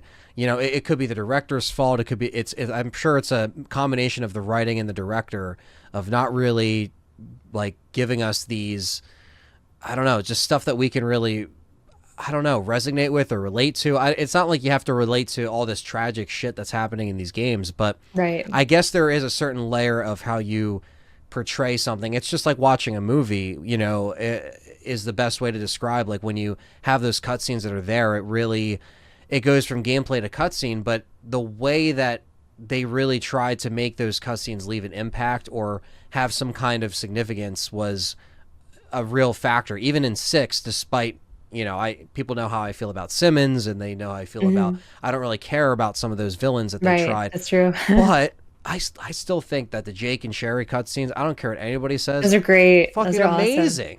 Like, so good. And even though people, however you want to say about the characters and where they do that thing where they start and stop and they start and stop and then they leave characters unfinished or untapped. Yeah. They don't go back to that territory because they know that they're kind of barking up that, that negative tree with fans, because they know that if they touch Jake again, it would That's just true. be controversial, right? At least that's like how I'm portraying their actions. They really just steered away from Sherry and Jake and what left open with 6, and they're just like, it's still canon, but it's like for now. But they're just trying to just like be like, hey, we're just gonna drop that. We're gonna drop the cutscenes. We're gonna drop. Yeah. But like, you don't have to. Like, you can switch your identity around a little bit, but you don't have to completely lose track of, like, I don't know. I always thought the cutscenes were really great in Yeah. both trilogies. Despite all of them, people can argue are better than others. Like, they obviously got better. Even Code Veronica had great cutscenes. I mean, I love those cutscenes. Those are like some of my favorites ever. Like when Alexia oh man, meets Alfred in his dining it's moments, like and she's singing. I love it's that literally, cutscene. yeah. It's like you can get chills watching those things, and Uh-huh. there's just like that layer to the fans that really appreciate the the details and the, I guess, just more like, I guess it's really comes down to like we're just fans of cinematic storytelling, and if we're fans of movies, I think it kind of all bakes into that idea that, like, Of cutscenes. yeah, just like cutscenes kind of trying to make us feel more with the story, makes it go a little bit smoother with how we're going from gameplay to cutscene, trying to understand it with each act of the game. And I just think that like 4 was the first game that really took it to another level with changing the perspective of the actual Yes. game. But they were like, hey, we're going to change the perspective, but you're still going to get cutscenes. We're going to throw in quick time events. Sure, that could be dated. Some people, I guarantee you, if you play Remake 4, there's not going to be any quick time events, right? Maybe there might be. I don't know, but it's kind of dated. Most people Yeah. don't do that nowadays. That was a very 2005 thing. It's like, it's kind of like one of those things, like if you look at a movie from a certain era, or like certain trends when directors were using it, you're like, oh yeah, this was that era when they Right. did Yeah. the swoop the camera and the slow-mo and the bullet time. Everyone was trying to copy Matrix or this and Matrix that. era. Yeah. Or with this, it's like, oh yeah, when God of War, Resident Evil 4, or whatever it was all doing quick time events or buttons you had to click during the cutscene. If not, it was game over, or you're Yeah. dead. But I like the fact that even though they added that, they still didn't really say, oh, by the way, we're just gonna completely take out that that cutscene there just because we're over the shoulder. It's like, Yeah. they didn't do that. They still Because said, we got to tell the story. Yeah, because remaining in third person, it allows you that freedom. It's like there's a tipping point of when you're trying to play from a first person perspective and you're trying to like completely immerse the player. It's like we should probably have cutscenes through a first person now, which aren't cutscenes. They're just like scripted events. They're like fake cutscenes that are like in engine, that aren't directed from their own angles and their own lighting like the remakes do. So that's that freedom that you kind of like lose. You try to sacrifice the spirit of what the earlier games did with their presentation and playing through them in the cutscenes, and you're introducing something that many other companies, many other games have done already, and it's a trend, and it works. Like, what can I say? Like, if something's successful from the eyes of the writers, of the directors, of the developers, and they see that as something that is more approachable and mainstream, and they streamline the process so that anyone who has no experience with Resident Evil can kind of just jump into this thing called Village and remove the 8 from it. If it is simply more effective sales wise, then I understand it, but at the same time it's frustrating because there's so many opportunities to rekindle a lot of like the best storylines from the previous games, or even explore new ones with Ethan, but just do it in a way that allows fans to love a character as much as they would any other character. I've never seen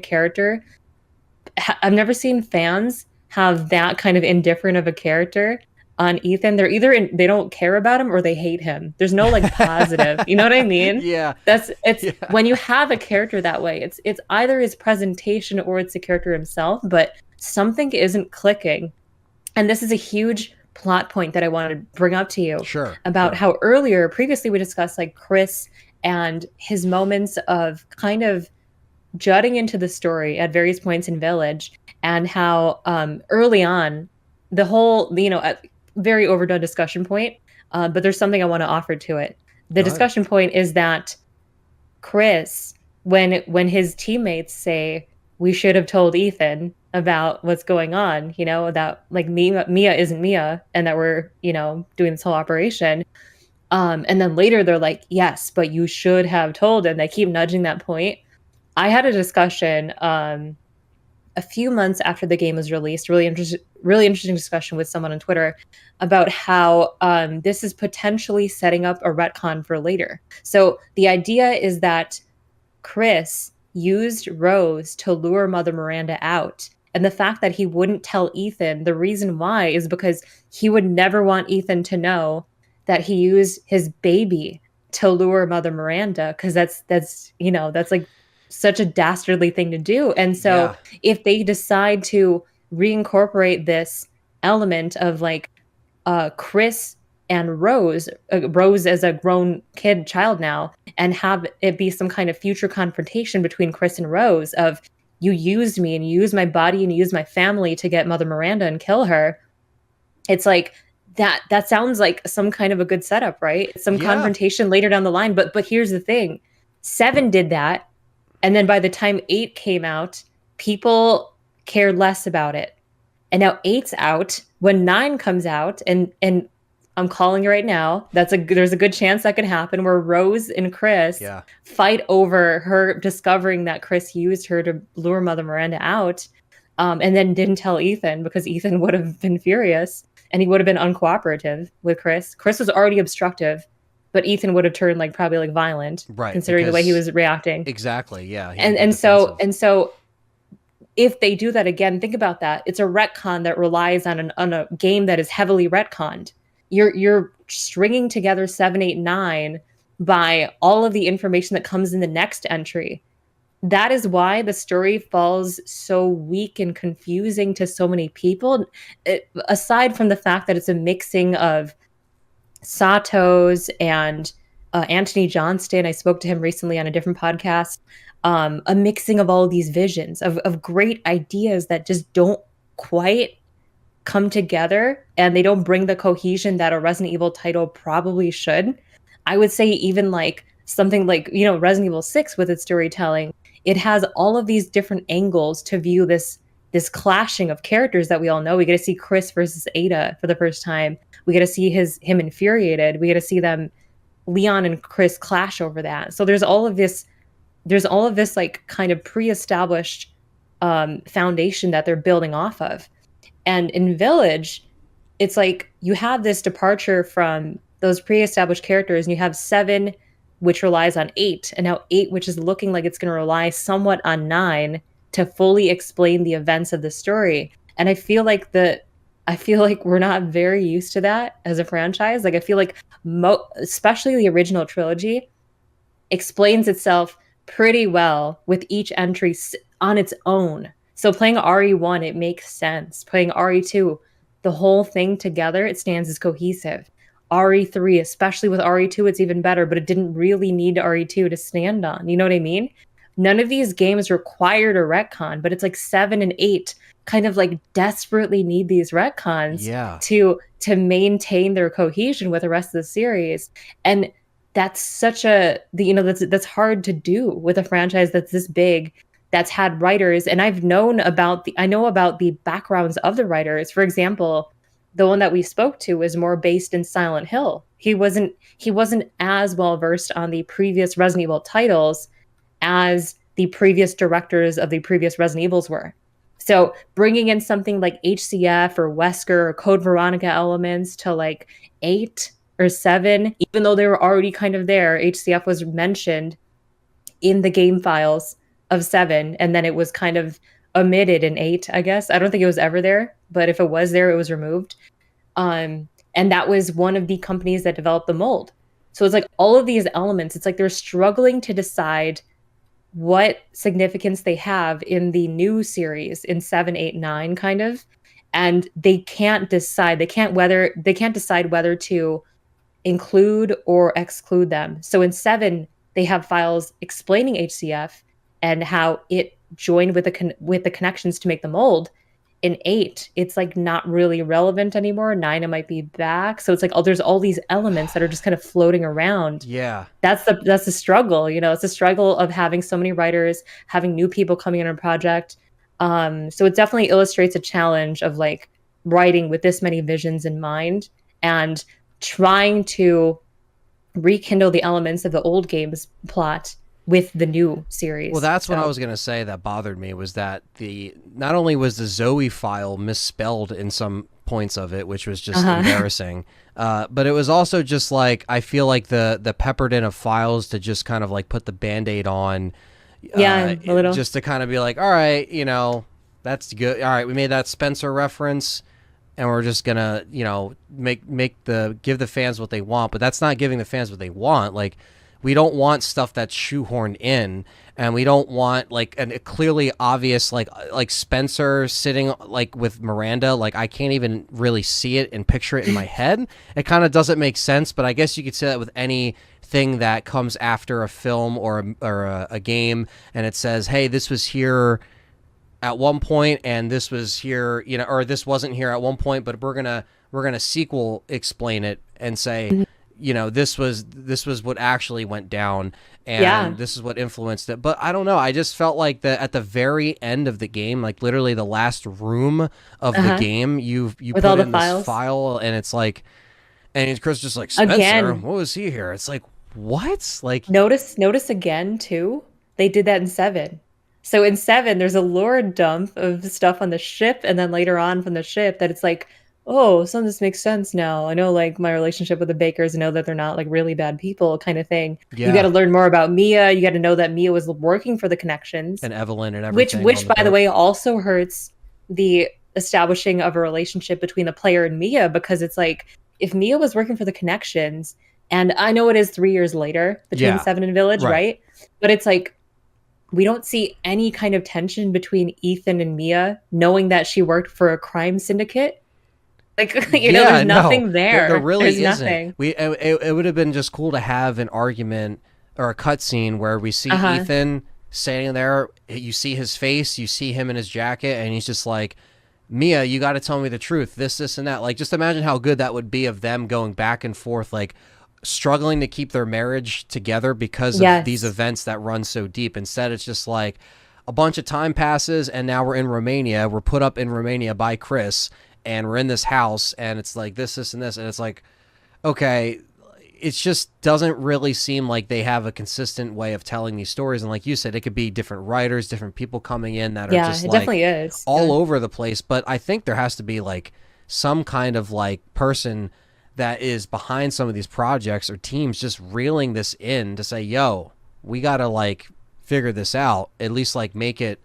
Yeah, but now that it's just like Ethan's story is over and they're trying to continue this with Rose, my thing is just that with Rose getting older and you timeline jump in the game, that means Chris is like 75 or 70. Jill is like probably in her late 60s. What are you going to do going forward? Are you just going to keep telling the story in, you know, 2036 or 2040, whatever the hell? Like, you don't know where they're going to take it next. They could say, all right, this amount of years pass by, then this amount of years pass by. And you're just like, well, what about Jill? And what about, you know, Chris? Like, I don't want to see Chris as like an old man, but I also don't think that like this should be his last game because of how like I was offended with how they handled Chris in this game. I love his look. I love where he ended up. Like, as far as like, this makes sense. Like, he would be at least like trying to redeem himself after a post-traumatic RE6 experience of him losing all his teammates and all this stuff, and him, you know, going towards the BSAA. And then we find out more about the BSAA in the file with Zoe and stuff like that. But it's like, I just don't, again, like, the BSAA sending in soldiers that are like super soldiers, I guess, right? Yeah. What, like, that just seemed like it came out of left field. Like, that just seemed like it was like something they just like threw in because they had to like somewhat be like, what about BSAA? What happened to that? Well, we haven't referenced Yeah. this since RE6, so we got to do something, you know? Because You know what's really funny? yeah, Oh my gosh, you know what's really funny what's about up? like about Capcom's marketing for Village? It almost reminds me of like it, it reminds me of like the shopping aisle of a grocery store where there's like all that like stupid drama in their magazines, like the Yeah, yeah, magazines, the right? tabloids. Yeah, It's like yeah, that. It's like Chris shot Mia. What? That can't be right. yeah. And then it's like the BSA is just like it feels like a headline is being like chucked into the screen. It feels like there's some kind of weird like intrusion of the plot, and it's like very contrived, and it's just kind of like, wait, here's this next thing that's going to happen. It's like pre-marketing before real marketing. Yeah, I think that's just something they like to do now. Honestly, I yeah, don't think there was not a lot of substance to that. It wasn't very clever. It was just like, what? Like it yeah. just stole the spotlight from so many other elements of Village that honestly should have had it, but struggled to take it because honestly, a lot of the characters fell flat. And Village is like one of the highest selling games, you know, Oh and yeah, it's just and doing it's great. successful. So a lot of people are like, well, what does that tell you? And it's like, well, it tells me people like to play a game that appeals to, you know, someone who doesn't need to have a pre-existing Yeah. relationship with Resident Evil, or maybe they played Resident Evil 10 years ago once and they just never touched it again, so they're picking up Village for the first time. But I think Yes. for the fans, I think for some people, if you like it and you're listening to the show, that's fine. You know, we're not, you I like know, parts of it. Yeah, right. for sure. I like parts of it too, but it's just like, I just don't think as fans, like, we want that didn't end up becoming exactly how we wanted it to, you know, end up. And I think it's mostly because of how it didn't really expand on stuff that was there originally. You know, like, some people could play Village from the outside looking in and say, all right, well, this is a fun game, it's addicting, you can go to the Duke, you can upgrade all your stuff, it's easy, it's like an action game, it's not really horror at all, it's not scary. Some people might think it is. So it's just a matter of, like, we talked about earlier about, like, you know, us getting scared of these games. Have we Yeah. ever actually gotten scared? Sure, maybe when we were growing up, but as you play them, we kind of get used to them. So there's some people that play this that are just jaded and they just play it and they just enjoy it or whatever. Not so much jaded, but just like used to it. And then you have Yeah. people that are just like, oh my God, you know, Lady D, and like, I can't run away from her because I'm going to die, and like, they're getting scared and they're, you know, screaming and yelling on stream. It's like the streaming culture, casual aspect of it that I think also played into 7 and 8. And that's Yeah. fine. The marketing success. The Yeah. marketing Definitely. success is what drove this game, in my opinion, to have the sales that it had, regardless of, you know, the gameplay or the story. I think most people bought it, beat it once, and probably just never played it again, or they played it and then they just, you know, realized that some of the stuff was kind of short-lived, and, you know, like, Lady D should have had a bigger role and Beneviento shouldn't have been what that was. And like, but that's my opinion. Some people would say, you know, you damned if you do, damned if you don't. Because when this was coming out, we were really excited about it, and then we were playing Capcom's favor. And then when we told the truth about it, just in our opinions, they were like, "How dare you? You can't say." And it's like, it is what it is. Like, I know it's very divided at the end of the day with Village, Yeah, it but is. I just think at the end of the day, in my opinion, I don't think it touches Resident Evil 4. I don't think it ever will touch Yeah, Resident Evil no. 4. And, you know, Resident Evil 4 still isn't like, you know, I think it's pretty much a perfect game, but I don't think it's like, it's still not my favorite Resident Evil game, but it's probably on my top, you know, 5 or 6, I would say, at Yeah, this it might be point. my top three. Yeah, it's It might very, be. you know, I'm gonna do a definitive like tier list one of these days, because people have been asking me to do that too, but Uh-huh. because like, they always go back and forth, they kind of dance around in my head with like the placement, so I kind of want like a more definitive list. And now that I've played it, you know, with the Legacy series, and have played them over and over again in recent years with consistently live streaming and doing content, I think now I'm like, okay, I know where I can probably place everything. But Resident Yeah. Evil 4, just like, it didn't, like, Village didn't have that like addictability and that addiction like, I don't know, RE4 when it came out was like a drug. That was probably the best way to describe Yeah. it. Like 2005 and summer 2005, my friends probably didn't see me because I was probably inside playing Resident Evil 4. And I know I was, because it didn't matter. You know, it was like I took it to my friend's house, played it all the time. And, you know, I played it at my house all the time. And it was just like, it was constantly, there was something that was bringing me back to that game. And maybe because it was so refreshing and it was new, and, you know, the story was great. But I also liked the, you know, the addiction of like the weapon case and the organization, and, you know, just everything with the merchant. Like Village, yeah, brought back some of those elements, and those elements were the best part of Village. But That's true. it just, I don't know, maybe it was the characters, the cutscenes that weren't there. You know, there was something that was definitely missing. Yeah, the supporting characters in the writing were sorely missing. Like the characters that really tie you to the place that you're in, even it being like a folk horror type of story like Resident Evil 4, having a character like Louise Sarah, having a character like Ashley Graham, having these people reacting visibly and very naturally, understandably, to the environment that they are put in and that some of them are raised in, like Louise. Mhm.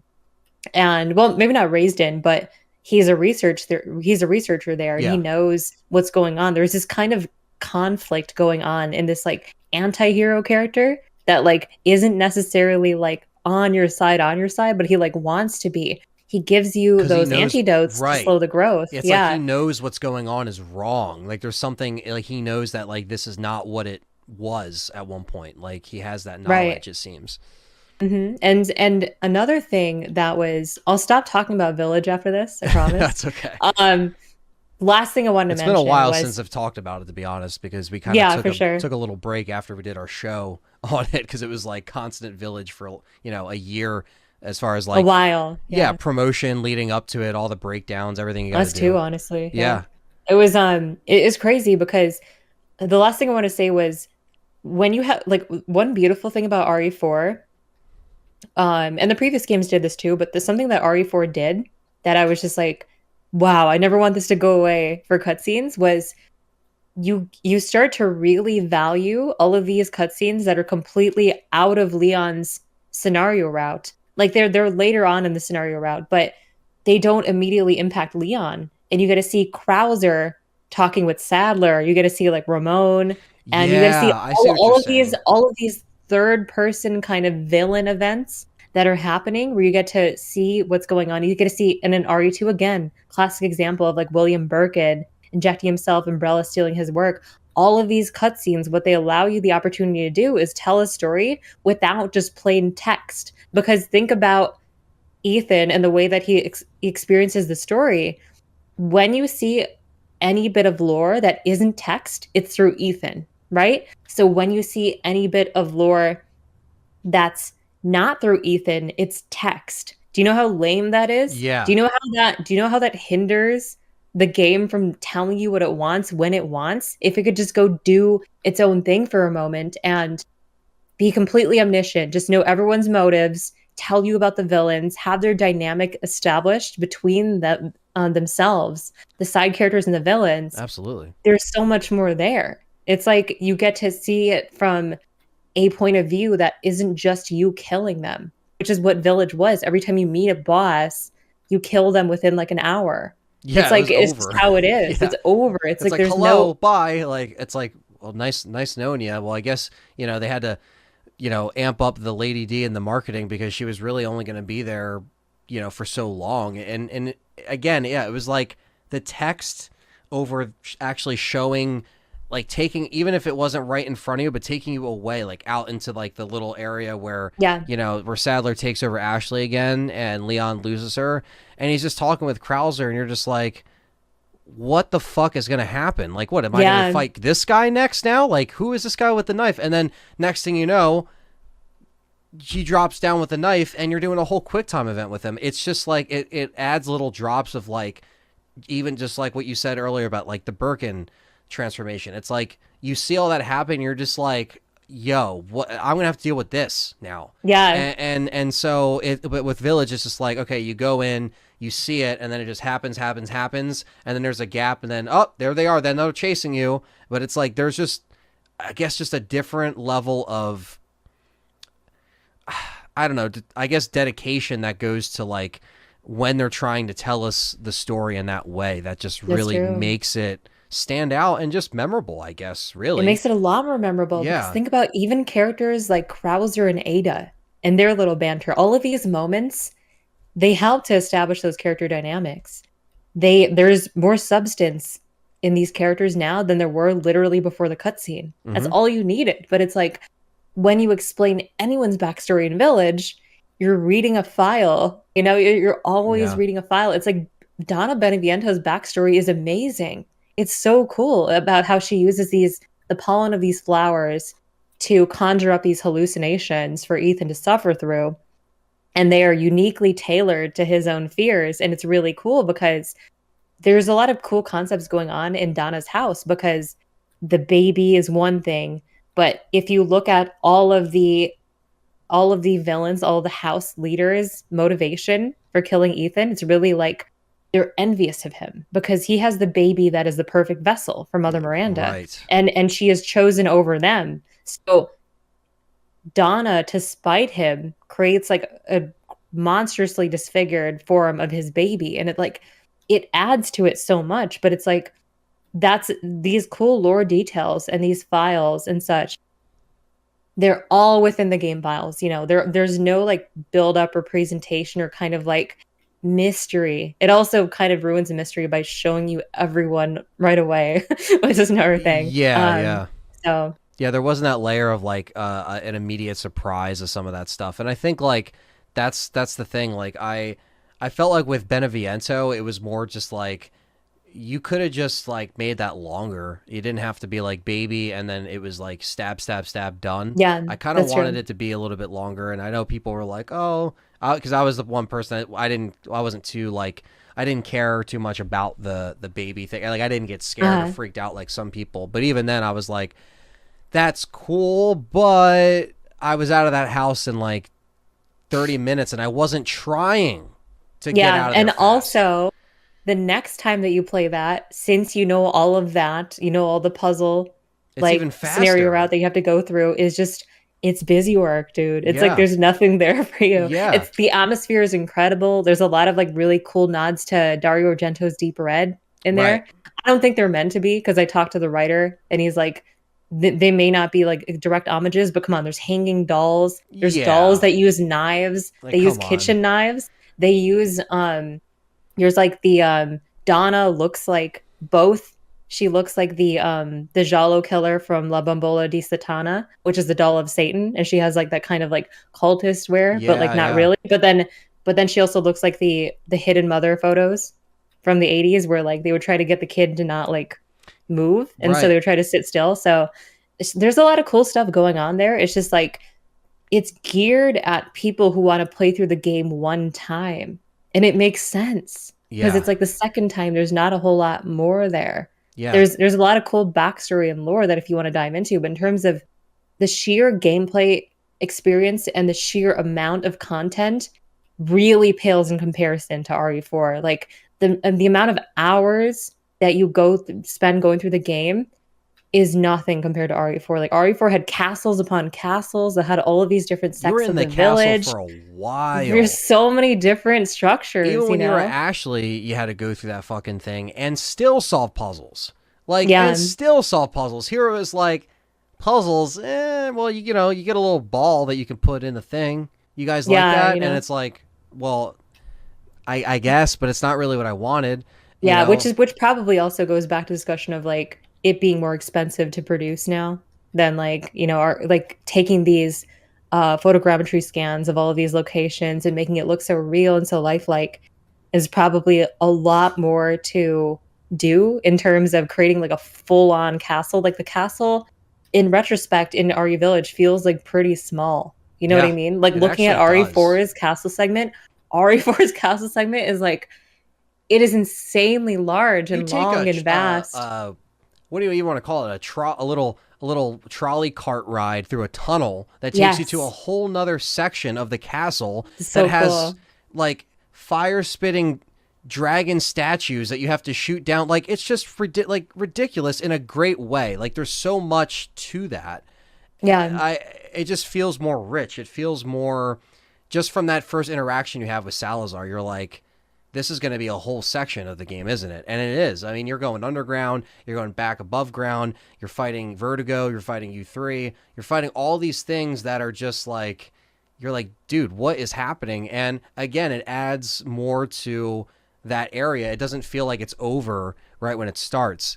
And I think with Resident Evil 4, I don't know. I just think like with a remake on the way, I guess that's like the last thing we'll talk about here is like with a remake on the way of Resident Evil 4, and that's kind of in the cards right now. People are waiting to see, people are either saying Outrage, or we're going to see Resident Evil 4 remake, or, obviously the DLC for Village is going to be first. It's happening, yeah. So we just don't know, when we'll see it. Reverse is in the ether. Who knows if that's ever coming out. And also Rev 3 is like kind of unconfirmed, but like probably gonna happen. Yeah, we'll see. I would love to see Jill Valentine in, present day, because I tell people this all the time. Resident Evil 3 Remake doesn't count as bringing Jill Valentine back. Yeah, she's back, but it's not Jill Valentine post 2009 Resident Evil 5. I don't give a shit. Yeah. I want to see. There's a letter to Barry in Revelations 2. I get it. I know she was recovering. Maybe she's not in that line of work, but I don't know. I want to see her but it scares me. Like, do I even want to see her? Because I wanted to see Chris, and in Village, it didn't necessarily do him justice, right? So Right. I just don't even know what I want to see anymore from something like a Revelations 3 or whatever an Outrage would be. But Resident Evil 4 Remake, like, what would you want to see in this that would be, like, I guess, if you're going to talk about, I guess, comparing it to the remakes that we got already, would you really want to see it more like a, I guess like remake original, like 2002 remake from GameCube, where it's very similar, not one for one, but very similar. It doesn't really take out a lot of stuff, just adds to it. Or would you want to see, some areas cut in that or shortened? Like, what would you want? How would you approach Resident Evil 4 Remake as far as like a fan? Like, what would you want to see in a remake? Yeah, that's like a really interesting question, because RE4 has just such a crazy diverse array of environments, of villains, of monsters. It is so innovative on every level. It's so right? good as it is. It's so hard to remake this thing when it's like I'm so good. honestly, yeah, I'm almost like nervous for them at this point, because Yeah. the amount of bioweapons introduced, the Garradors, the Novi Stadors, the intelligence within the Las Plagas, there's so many good kind of ways to let what has already been established just play out as it would, with better graphics and with better, kind of experience overall. But also, I feel like they've had this trend lately of giving us little hints that they're adding cohesion to the larger story of Resident Evil, like the Las Plaga kind of parasite type enemy that is an RE3 remake, like the leak that happened with Wesker's arm, which looks to be burned by Alexia. Oh yeah. So if there is more kind of cohesion between Wesker's journey from Resident Evil Code Veronica to Resident Evil 4, that could amount to some amazing storytelling. There's a lot going on there, because we don't know if they're going to elevate Wesker's role in RE4 Remake, and we also don't know if Separate Ways is going to be separate. So are they going to try to do this thing where they bring Wesker's elements of stalking and researching and trying to get the Las Plagas virus? Are they going to bring that out in the main campaign of RE4 Remake? That would be really fascinating, because you never see him really shine in the main campaign. He's you get to see him behind the scenes, really, with Ada. Yeah, yep. He's really just behind the scenes with Ada on a chair. And now it's like, that's why I said in my little Wesker video, I'm like, he's not spinning around in a chair. It seems like he might have more of a pivotal role in like in like just, I mean, shit, they can even put him there on the scene. I mean, they could do anything really to where like he's not like the villain, but he's still the villain that we know, and we know he's not up to no good. And we haven't seen Wesker in a remake form since the first one on GameCube in That's 2002. true. It's been a 2002. long It's time. been it's been like almost 20 years. And 2009 since we saw him in the current timeline getting That's shot true. in a volcano. It's been a long time since we've got our Wesker fix, and as far as a villain, I'm a Wesker stan. I love Wesker so much, and I am a fan of how that concept art looked. What did you think of that? Did you like the whole like arm Yeah. burn potentially alluding to Code Veronica? That's what a lot of fans are excited about. Some people are they're stepping on the Code Veronica fans. They're like, no, it's not. It can't be that. Yeah. You guys are thinking too far into it. How could they possibly do that? And it's like, I don't think I think it is that. I just don't think they're really gonna touch Code Veronica until they make the RE4 until they make RE4 remake, because Yeah. that's like the biggest like money maker. Like that is literally Right the now. money Yeah. maker. And I think that they're riding the momentum from Village, so I think they're thinking, okay, we're just going to take some of that weapon case Duke kind of stuff with that we made and just going to repurpose that for a remade version of the Merchant. And Hmm. but I hope it's just hard, because like what I would want to see in it is just like, I just don't want to see it change too much. Same. I just want it to be, get Nick Apostolides for Leon, like do what you got to do there. And if you want to add Wesker and add Ada in there, as far as like however they wanted to kind of put separate ways in there. But Yeah. yeah, Because I would assume that they're going to keep those mental games ongoing with Leon and Ada as they did in like RE2. I feel like the ones in RE2 are more kind of, they give you more light on their characters. In RE4, absolutely. they're both more like competent. They both can kind of take care of themselves. They don't have to protect each other. So they have a little bit more freedom on that end. In my opinion, if they can actually preserve as much of the as many of the environments and as many of the um sheer like encounter like set pieces, like say in the mines of RE4, or like the castles, the laboratories, the regens. Like the regens are probably going to be really scary. I'm excited for that. Yeah, yeah. um but the thing is, like, preserving the sheer amount of content, in my opinion, is the goal. And then the experimentation is what comes from like the plot side of things. Like they could try to drive Wesker and Ada's kind of subplot into the main story more directly, more overtly. And I wouldn't mind that being tampered with, because a lot of the remixed, reimagined happenings that we've seen in like RE2 remake with Sherry and the orphanage, they've amounted to really, solid experiences, good storytelling, even if they're different, even if they leave some things out. There's a lot there in terms of a fresh story, a fresh iteration of Resident Evil. For RE4, though, I feel like they can do something similar plot wise, but in terms of the sheer amount of content, the amount of exploration, the bioweapons, don't skimp on how many there are, because there is an insanely impressive number of added bioweapons in Resident Evil 4. Absolutely. And they're all just so creepy and so strange and just so otherworldly. Like I love them. So that's the end where that's the end of things that I'm looking for them to like absolutely deliver on, is maintaining the amount of content, cutting as little as possible. If there's some segments of like, say, repeated like castle encounters that are like maybe cut or something, that would be like somewhat acceptable. But don't like take out large portions that are like memorable from the game.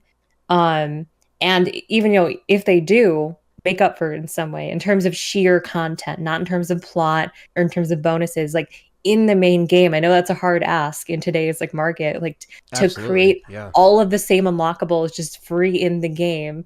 Like in today's market is almost like unheard of. They're almost always DLC or Always. some kind of like Pre-order bonus bonus. package, Yeah, yeah. pre-order bonus. Yeah, Yeah. so it's kind of like this pressure on them to just continually deliver everything that they have with the first iteration of Resident Evil 4 in terms of sheer content and gameplay.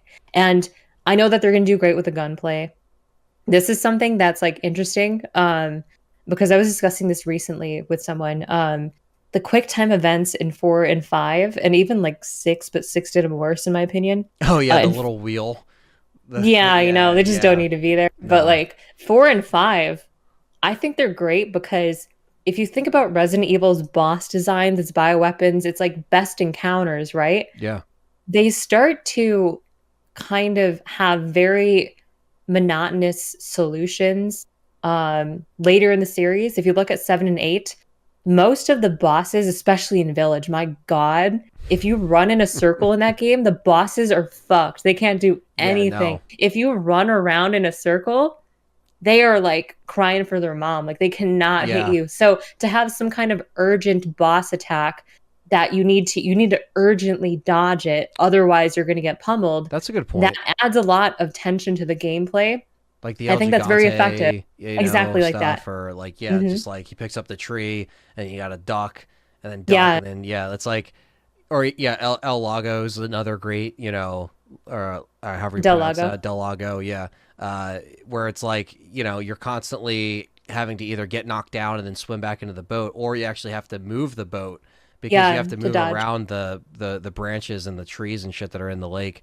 And yeah, I agree. I agree with you 100%. I think we feel the same on this. I think like it really comes down to just like, please don't take out the stuff that we love about Resident Yeah, Evil 4. Try to leave as much content as you can in there, and don't try to, if you take something out, don't try to like not replace it with some other content. Try to actually give us something that, yeah, it just feels consistent with the RE4 vibes that we know and love. And I don't know. I mean, my only thing I would say just like, maybe on the island, just have, I guess, just, I don't know, maybe like you could still have the Gatling gun guys, but like, I don't know, maybe you could switch up the order in which stuff happens on the island, or I don't know, like you like still keep the end part, but I don't know, maybe the beginning is a little like, it's a little wonky with the, for me, as far it as like is the, silly.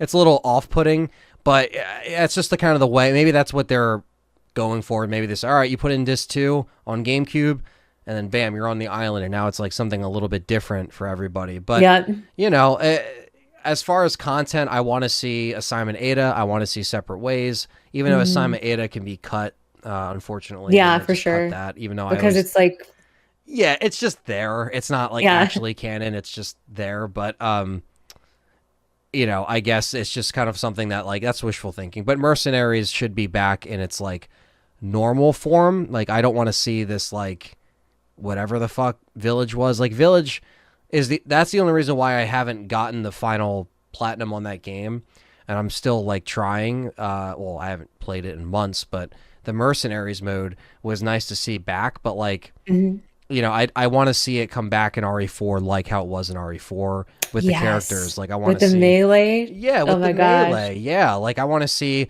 I want to snap some necks with Hunk. I want to pull out my claw with Krauser. I wanna like fuck shit up with Ada with her fucking. I think she has a Blacktail or a Punisher. Whatever she I think it's has, a that blacktail. Oh handgun wait, is actually, brutal. I don't know anymore. Yeah, I'm pretty sure it's a Blacktail. I don't. Okay. I don't remember though. Again, I could be wrong, but that gun kicks ass. Like I just like the arsenals that they picked for said characters, and of course Wesker. He has a silencer, which isn't even Yes. in the game, but that's how you know it's badass. He just has it like on him. I always thought that was so fascinating. And Um, he's like punching people across the oh screen. my god, like It's that so is cool. so like the force you feel behind those punches are I know. unreal. But yeah, like Resident Evil 4, it holds a lot of weight in the community, and obviously like we'll cover it as like it comes out, and we'll talk about it more as we like see some more stuff on it. But I think it's Uh-huh. interesting to see that like some people are already kind of making up kind of what they want to see just from the concept art that came out online a few weeks ago. So, but we know it's happening. We're not dumb. We know it's going on. We know they take their time though. So I don't think we'll see it anytime soon. I think if anything, we'll see some kind of maybe like a teaser in 2022, maybe Yeah, 2023. I mean, is probably when it it's would true. come out, or maybe 2024 is when it would come out. It depends on what they want to do, because they could easily put this out before 9 is even a thing. I'm sure they're working on that too, but it's that's how it goes. They got to keep it going. You got to strike while the iron's hot in these Yeah. businesses. You can't Uh-huh. wait years. Like they're not going to wait the amount of time remake from GameCube came out to Resident Evil 2 is never going to happen again. So Yeah. it's just like, I don't know. I just think it's one of those things that like people have to understand that they're going to go where the money goes. I want to see Code Veronica. I know you want to see Code Veronica get Yes. redone. Like Yeah. everyone that's listening and watching this that is an RE fan, like we all want to see Code Veronica. But 4 is what they're doing, and that's why we just kind of we gotta have to just be on the sidelines as fans, just kind of see what happens, how it unfolds, and how it really maintains that aspect of the horror elements that we talked about on this show in Yes, RE4. You know? if they really, I wonder, I seriously am curious, probably the most excited thing, but the thing I'm most excited about regarding for a remake is the potential to revive all of those folk horror elements that were in the original, but play them up, have the cults and the behaviors and practices be even more intrinsic to the storytelling this time around, rather than kind of like a background, like world building element. Yeah, Um, and I do want them to make it really scary in yeah, that sense, like whether it's like folk horror or not. Like the honestly, that was the first RE4 was the first Resident Evil game I've ever played. mm, And I got into the series like a weird way. I actually played like Onimusha first. And then previously I was scared of everything horror. I hated everything horror and I avoided it like, and I despised vehemently when people would like it. I didn't understand it. It was just like incomprehensible to me that like someone would like being scared. right. And then Onimusha kind of opened that new That was the door for gateway. me of like, I'm mildly fascinated, even though I'm getting nightmares by like playing this. Some of the plot lines are like very disturbing how they end. And so I eventually played that, then played Devil May Cry, and then really late, like probably like 2013, 2012 time, I played Resident Evil 4, and that was my first Resident Evil game. Wow. And it scared me like pretty badly. A lot of the instances I was like playing on like a really stormy night. The first time I tackled the regenerators, I was like shaking and I got like nightmares. Yeah, Um, regenerators are and no joke. yeah, I know people see it as more like actiony, but like someone's first experience with a franchise or with a series, whatever it is for them in terms of their prior experience with horror as a genre through film or games is like a force to be reckoned with. That first experience with a Resident Evil game, it's like it's different for everyone, which is like kind of beautiful, you know. Some people, Yeah, a absolutely. lot of people come into the series with like Seven and Village and they like it, and that's like great, you know. It's great that it scares them too. And like for a remake to up that horror factor after Village veered away a little bit, I think that would be super promising. Like I would love that. Yeah, and That would make it look like the game that is a true successor to the masterpiece that it was based off of. So, yeah, and there would be cutscenes because we are getting cutscenes in the remakes, like you know, at this mhm. point. So it's not like like it's not possible for them to still kind of tell the story and up it on another level. And then we get on top of that, we get really nice cutscenes that you know we both kind of appreciate. And I think that's yeah, RE4. It's a tricky one. It holds a lot of weight. You know, for fans. So this is going to be, I think, even harder than RE2 for them to fulfill people because believe it or not, like I know RE2 was a big one people wanted to get remade, but RE4 is I don't know, like remaking that. Like RE2, sure, that was on PS1. That Mhm. you know that technology, like it. That's why I think it was high in demand because people wanted to see an RE4 take on RE2.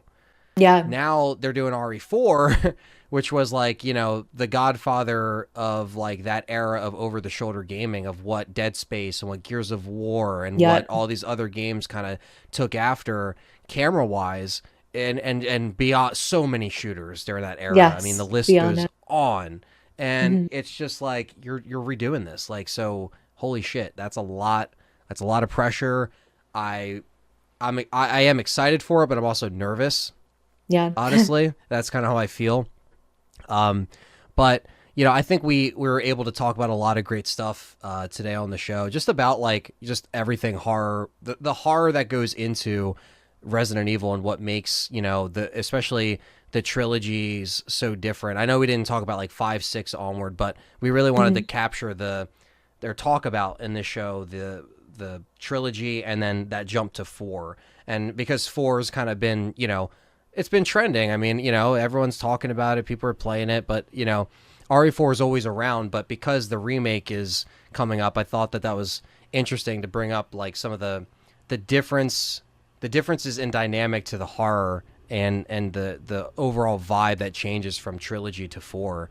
Hmm. Not a lot of people. Yeah, maybe if people listen to this, maybe they go and check out Beggy's video on Residents of Evil. I'll put the link down below so people can check it out. And of course, there's so much content on Residents of Evil, and you're coming up with more stuff, right? You got stuff coming up. Yeah. If you want to plug your respective channels for the people listening and watching. Yeah, for sure. So youtube.com/ROE Network is where I do a lot of non-SD Perry related um, lore and literature analyses, usually of prequel books. I've done one on George Trevor's Secret Files. I've done one on Biohazard: The Beginning, which is also called The Untold Story of Chris. And that is his prequel story that I was alluding to earlier that draws what seems to be very heavily from Night of the Living Dead. And also the RE4 prequel novel. And I am actually going to be releasing audiobooks on Residents of Evil, whether it be on the podcast platforms, the YouTube channel itself, or both, with over the course of like next year, pretty soon. And I'm also doing some private horror kind of analyses on my personal channel, usually on the topics of Onimusha, the S.T. Perry novels analysis rather than audiobook, and a few poetry kind of driven projects in the realm of Devil May Cry in relation to the latest game, DMC5. So a lot of different kind of strains of horror-oriented Capcom content on both those channels. The personal one is called BeggBegg, and the Residents of Evil one is called ROE Network. So, and I'm also pretty much on every other platform if you just type in BeggBegg. So Perfect. yeah, this was super fun though. Thanks for having me on. Oh yeah, absolutely. Yeah, we'll definitely do it again. And it's just awesome to chat it up with another, RE member of the community. And that's the thing too. It's like just having people on. That's what I'm going to start doing, is trying to have more people on that are in the community that also either do what we do as far as like content, or that are just like obviously super fans, or people that can kind of give some perspective on some of these games, and also kind of again just like share the love that we do, and covering and talking about these things over and over again, and just like approaching them in different ways. And like there's still so much content that you can do with so much of these like different variations of this franchise. Like it's so many different levels of media on this thing that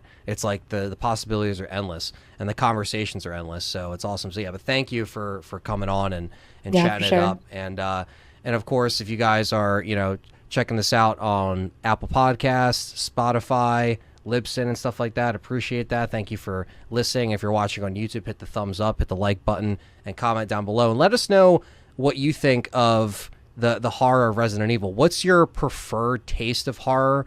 What do you prefer? What kind of style do you prefer? The original trilogy style of horror? Do you prefer 4 through 6, or do you just like Resident Evil 4? Let us know, because of course there's various opinions in the community, so it'd be cool to hear from all of you guys. Until next time, guys, we'll catch you later. A big shout out to everyone that supports us on Patreon. With starting at just $1 a month, you get access to exclusive polls to vote on channel content, and with $5 and up, you get exclusive Patreon podcasts, live streams, and much more. Thank you so much for your support, and we'll catch you in the next one.